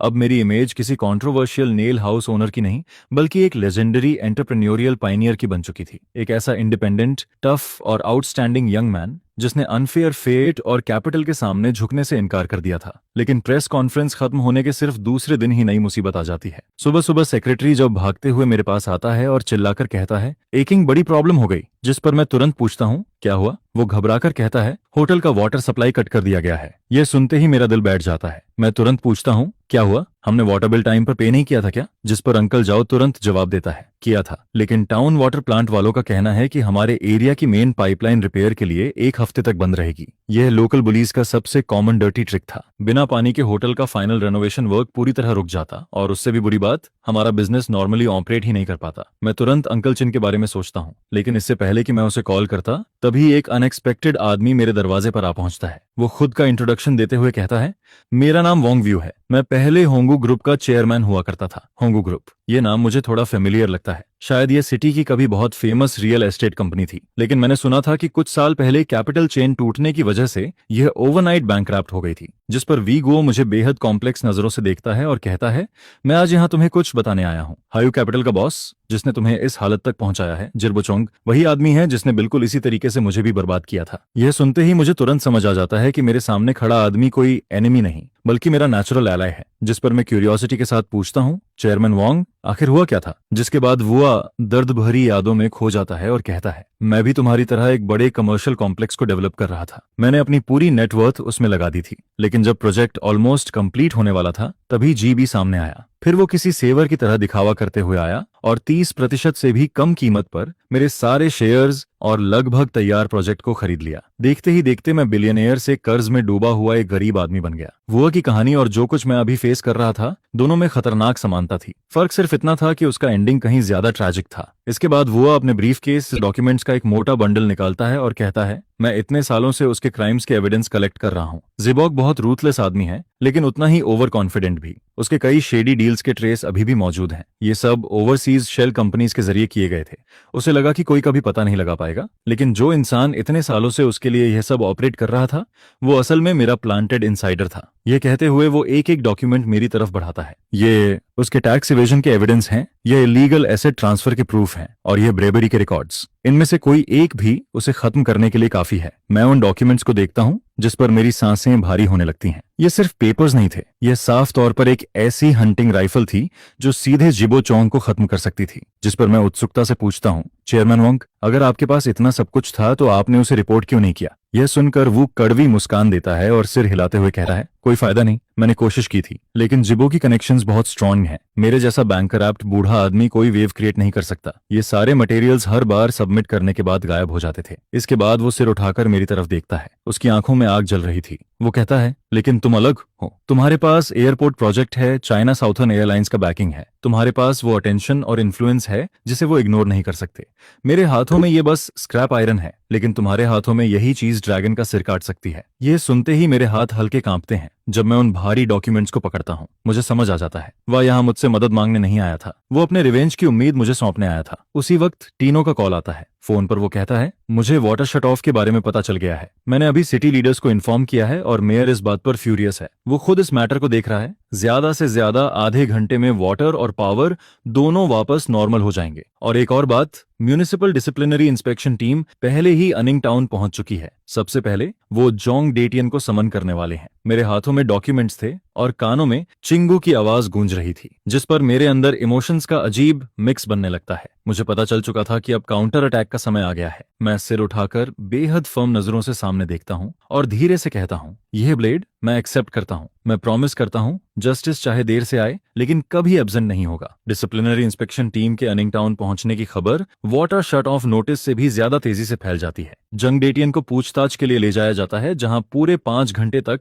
उससे इंटरोगेशन किया जाता है। जब वो बाहर निकलता है तब उसका पहले वाला एरोगेंट ब्यूरोक्रेटिक एटीट्यूड पूरी तरह गायब हो चुका था और ठीक आधे घंटे बाद मेरी कंस्ट्रक्शन साइट के फैसेट से दोबारा साफ पानी बहने लगता है। उस रात मैं खुद को ऑफिस में बंद कर लेता हूं और वोंग वयो द्वारा दिए गए डॉक्यूमेंट्स को बार बार ध्यान से पढ़ता हूं। जिबो चोंग के क्राइम्स मेरी कल्पना से कहीं ज्यादा शॉकिंग थे। Tax evasion, illegal asset transfer, bribery, हर एक क्राइम उसे लाइफ टाइम प्रिजन भेजने के लिए काफी था। लेकिन मैं जानता था कि सिर्फ ये डॉक्यूमेंट्स डिसिप्लिनरी कमेटी को सौंप देना काफी नहीं होगा। गिबोज की फाउंडेशन बहुत डीप थी और उसका नेटवर्क बहुत कॉम्प्लेक्स। मुझे ऐसा तरीका इस्तेमाल करना था जिससे उसे पूरी तरह नेल डाउन किया जा सके और उसके पास बच निकलने का कोई मौका न रहे। जिस पर मैं तुरंत सुआन को कॉल करता हूं और कहता हूं, सुआन, मुझे तुम्हारी मदद चाहिए। किसी एब्सोल्युटली रिलायबल और इन्फ्लुएंशियल प्रोविंशियल मीडिया आउटलेट से कांटेक्ट करवाओ। यह सुनते ही सुआन मेरी इंटेंशन समझ जाती है और पूछती है, तुम इसे डिटोनेट करना चाहते हो? मैं खिड़की से बाहर जंग डकियन की ऑफिस बिल्डिंग को देखता हूं, जो रात के अंधेरे में पूरी तरह पिच ब्लैक दिखाई दे रही थी। जिस पर मैं जवाब देता हूं,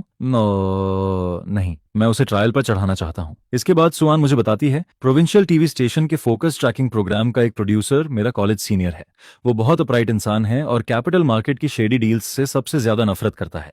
उनका प्रोग्राम पूरे प्रोविंस का highest rated investigative documentary show है। जिस पर भी वो लोग टारगेट करते हैं उसका या तो करियर खत्म हो जाता है या जिंदगी बर्बाद। यह सुनकर मुझे यकीन हो जाता है कि यही सही इंसान है। इसके बाद मैं डॉक्यूमेंट्स के उस बड़े बंडल में से एक पेपर निकालता हूं। उसमें साफ रिकॉर्ड था कि जिबो चांग ओवरसीज शेल कंपनीज के जरिए स्टॉक प्राइसेस मैनिपुलेट करके इलीगल प्रॉफिट्स कमा रहा था। लेकिन मैं अपने सारे कार्ड्स एक साथ रिवील नहीं करता, क्योंकि जिबो चांग जैसे ओल्ड फॉक्स को खत्म करने के लिए उसकी डिस्गाइज को ऑनियन की तरह लेयर बाय लेयर पील करना जरूरी था, ताकि वो एंडलेस टॉर्मेंट और फियर फील कर सके। फिर मैं एनक्रिप्टेड ईमेल के जरिए सारी इंफॉर्मेशन फोकस ट्रैकिंग प्रोग्राम को भेज देता हूं। मैं अपना नाम रिवील नहीं करता और ईमेल के आखिर में सिर्फ एक लाइन लिखता हूं, दिस इज जस्ट बिगिनिंग। 2 दिन बाद प्रोविंशियल टीवी स्टेशन का फोकस ट्रैकिंग प्रोग्राम टाइम पर एयर होता है। इस एपिसोड का टाइटल था highly impact 10 billion capital conspiracy, Ji Bo's hidden wealth empire. Detailed data और अनोनिमस एक्सपर्ट इंटरव्यूज के जरिए प्रोग्राम मेरी दी हुई एविडेंस को केयरफुली एक्सपोज करता है और पूरे प्रोविंस के मिलियंस व्यूअर्स के सामने सारी सच्चाई खोल कर रख देता है। होस्ट ठंडी आवाज में सवाल करता है, हमारा कैपिटल मार्केट कुछ लोगों के लिए लॉलेस एटीएम क्यों बन चुका है? हमारा रेगुलेटरी सिस्टम ऐसे इलीगल एक्ट्स पर आंखें क्यों बंद किए बैठा है? यह सुनते ही मुझे समझ आ जाता है कि जिबो चान का डूमसडे शुरू हो चुका है। उसी रात हायू कैपिटल की ऑफिशियल वेबसाइट एंग्री इन्वेस्टर्स की ट्रैफिक की वजह से क्रैश हो जाती है। अगले दिन मार्केट खुलते ही हायू कैपिटल का स्टॉक लिमिट डाउन हिट कर देता है। सेल ऑर्डर्स की इतनी बड़ी वॉल खड़ी हो जाती है कि किसी के लिए एस्केप करना इम्पॉसिबल हो जाता है। जिबो का फोन लगातार बजने लगता है। कोई सवाल पूछ रहा था, कोई गालियां दे रहा था, तो कोई इन्वेस्टमेंट वापस मांग रहा था। लोग उसके कॉन्ट्रैक्ट्स कैंसिल करने लगते हैं। उसका सालों से बनाया हुआ कमर्शियल एम्पायर सिर्फ एक छोटे से वीकेंड के बाद कोलैप्स होने के साइंस दिखाने लगता है। लेकिन आखिरी और सबसे बड़ा झटका अनिंग टाउन के झूंग डेटियन की तरफ से आता है। आइसोलेशन के तीसरे दिन आखिरकार वो प्रेशर सहने नहीं पाता और जिबो चोंग का नाम उगल देता है। वो कन्फेस करता है कि कैसे उसने जिबो चोंग के साथ मिलकर मेरी जमीन हड़पने की प्लानिंग की थी, कितनी ब्राइज ली थी और उसके लिए कितने डर्टी डीड्स किए थे। जिस पर इन्वेस्टिगेशन टीम तुरंत अन्निंग एयरपोर्ट सर्विस लिमिटेड तक पहुंच जाती है, जिसे उसने जिबोचन के छोटे भाई के साथ मिलकर खोला था। आखिरकार जुंगेन को ऑफिशियली जुडिशियल अथॉरिटीज के हवाले कर दिया जाता है। उस रात काम जल्दी खत्म हो गया था। सारे वर्कर्स अपने डॉर्म्स में वापस जा चुके थे, लेकिन क्योंकि मुझे नई डेकोरेशन मटेरियल्स की बैच चेक करनी थी, इसलिए मैं ऑफिस में बैठकर अकाउंट्स देख रहा था। अंकल जाओ मेरी चिंता की वजह से मेरे साथ रुक जाता है। वो बाहर हो रही तेज बारिश को देखकर चिंतित आवाज में कहता है, आएंग, आज मौसम ठीक नहीं लग रहा। मुझे डर है कि कुछ गड़बड़ होने वाली है। मुझे भी अजीब बेचैनी महसूस हो रही थी। तभी अचानक ऑफिस का दरवाजा जोर से खुलता है और नाइट ड्यूटी वाला सिक्योरिटी गार्ड डर के मारे अंदर भागते हुए आता है। वो चीख कर कहता है, बॉस जाओ, कैप्टन जाओ, बड़ी प्रॉब्लम हो गई। हथियार लेकर कुछ लोग अंदर घुस आए हैं। वो सामने जो भी आ रहा है सब तोड़ रहे हैं, लोगों को मार रहे हैं। हम उन्हें रोक नहीं पा रहे। यह सुनते ही अंकल जाओ तुरंत खड़ा हो जाता है। वो कोने में रखी शवेल उठाता है और गुस्से में चिल्लाता है, इनकी इतनी हिम्मत, ये लोग मौत को बुला रहे हैं। यह देखकर मेरा दिल डूब जाता है, लेकिन मैं खुद को जल्दी काम कर लेता हूँ। फिर मैं अंकल जाओ से कहता हूँ, पुलिस को कॉल करो। जिस पर सिक्योरिटी गार्ड कांपती आवाज में कहता है, बहुत देर हो चुकी है, उन्होंने सारे फोन्स तोड़ दिए हैं। ऐसा लग रहा है कि वो पूरी कंस्ट्रक्शन साइट डिस्ट्रॉय करना चाहते हैं। यह सुनते ही मुझे तुरंत समझ आ जाता है कि इस बार जी बोजान पूरी तरह सीरियस हो चुका है। ये कोई स्ट्रीट थग्स नहीं थे, बल्कि प्रोफेशनल गन्स थे। उनका मकसद मैक्सिमम डैमेज करना था और सबसे बड़ा सेफ्टी इंसिडेंट क्रिएट करना था। अगर कंस्ट्रक्शन साइट डिस्ट्रॉय हो जाती या किसी की जान चली जाती तो मेरा होटल प्रोजेक्ट पूरी तरह खत्म हो जाता, जिस पर मैं तुरंत फैसला लेते हुए कहता हूँ, अंकल जफ, कुछ लोगों को लेकर मेन गेट गार्ड करो, उनसे सीधी फाइट मत करना, बस उन्हें स्टॉल करना। यह सुनकर अंकल जफ पूछता है, आर्टिंग, और तुम? जिस पर मैं जवाब देता हूँ, मैं हेल्प लेकर आता हूँ। इसके बाद मैं बाहर निकलता हूँ, जहां होटल बिल्डिंग की तरफ से लगातार स्मशिंग की आवाजें और आरोगेंट गालियां सुनाई दे रही थीं। एक दर्जन से भी ज्यादा काले साए हाथों में माचेटेज और आयरन पाइप्स लेकर पागलों की तरह सब कुछ तोड़ फोड़ कर रहे थे। मैंने जो ग्लास कर्टेन वॉल अभी हाल ही में इंस्टॉल करवाई थी, वो भी उनकी मार से चकनाचूर हो रही थी। तभी अचानक मेरे पीछे से ब्लिंडिंग हेडलाइट्स चमकती हैं और एक बिना नंबर वाली ब्लैक वैन पूरी स्पीड में सीधे मेरी तरफ दौड़ती चली आती है। वो लोग मुझे कुचल देना चाहते थे। उस पल मेरा दिमाग पूरी तरह ब्लैंक हो जाता है, लेकिन अगले ही सेकंड फोरमैन जंग साइड से छलांग लगाकर मुझे जोर से धक्का देता है और चिल्लाता है, बॉस भागो, जिस पर उसका शरीर किसी फटे हुए बोरे की तरह हवा में उछल जाता है। लेकिन वैन एक पल के लिए भी नहीं रुकती और स्पीड बढ़ाते हुए अंधेरी बारिश भरी रात में गायब हो जाती है। यह देखकर मैं बारिश के बीच पूरी ताकत से चीखता हूं और लड़खड़ाते हुए उसकी तरफ भागता हूं। ब्रोदर जंग। वो कमजोर नजरों से मेरी तरफ देखता है, लेकिन उसके चेहरे पर अभी भी मुस्कान बनी हुई थी।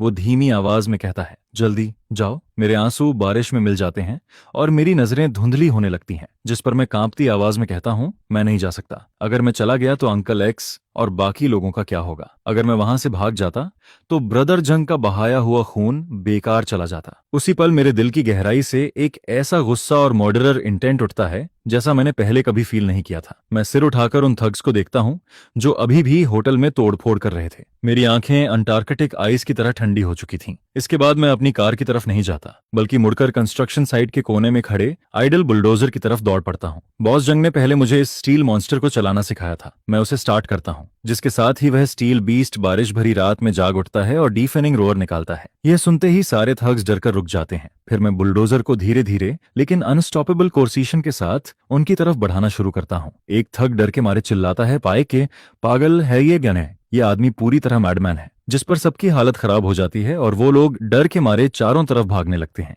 लेकिन मैं उनका पीछा नहीं करता। तभी अचानक रेड और ब्लू लाइट्स चमकाती हुई एक दर्जन से ज्यादा पुलिस कार्स बारिश को चीरते हुए कंस्ट्रक्शन साइट में घुस आती हैं। पहली कार से चिंगो और सुआन तेजी से नीचे उतरते हैं। वो बॉस जेंग को खून में लथपथ पड़े देखते हैं, चारों तरफ फैला हुआ डिस्ट्रक्शन देखते हैं और फिर बुलडोजर के केबिन में बैठे मुझे देखते हैं, जिस पर सुआन भागते हुए बुलडोजर के पास आती है और कांपती आवाज में कहती है, एंग, तुम ठीक हो ना? जल्दी नीचे आओ। मैं ऊंच केबिन से कूदता हूँ और भारी आवाज के साथ सीधे उसके आर्म्स में गिर जाता हूँ। फिर टूटती आवाज में कहता हूँ, सुआन, वो लोग मुझे मार नहीं पाए। यह सुनकर सुआन मुझे कसकर पकड़ लेती है और भावुक होकर कहती है, मुझे पता है, अब सब ठीक है, सब खत्म हो गया। लेकिन मैं जानता था कि यह खत्म नहीं हुआ था, क्योंकि आज की रात के बाद यह मेरे और जिब्बो जंग के बीच मौत तक चलने वाली लड़ाई बन चुकी थी। बॉस जंग को सिटी के सबसे अच्छे हॉस्पिटल में भेजा जाता है। डॉक्टर बताता है कि उसका बहुत ज्यादा खून बह चुका है और उसका लेफ्ट लेग फ्रैक्चर हो गया है, जिसकी तुरंत सर्जरी करनी पड़ेगी।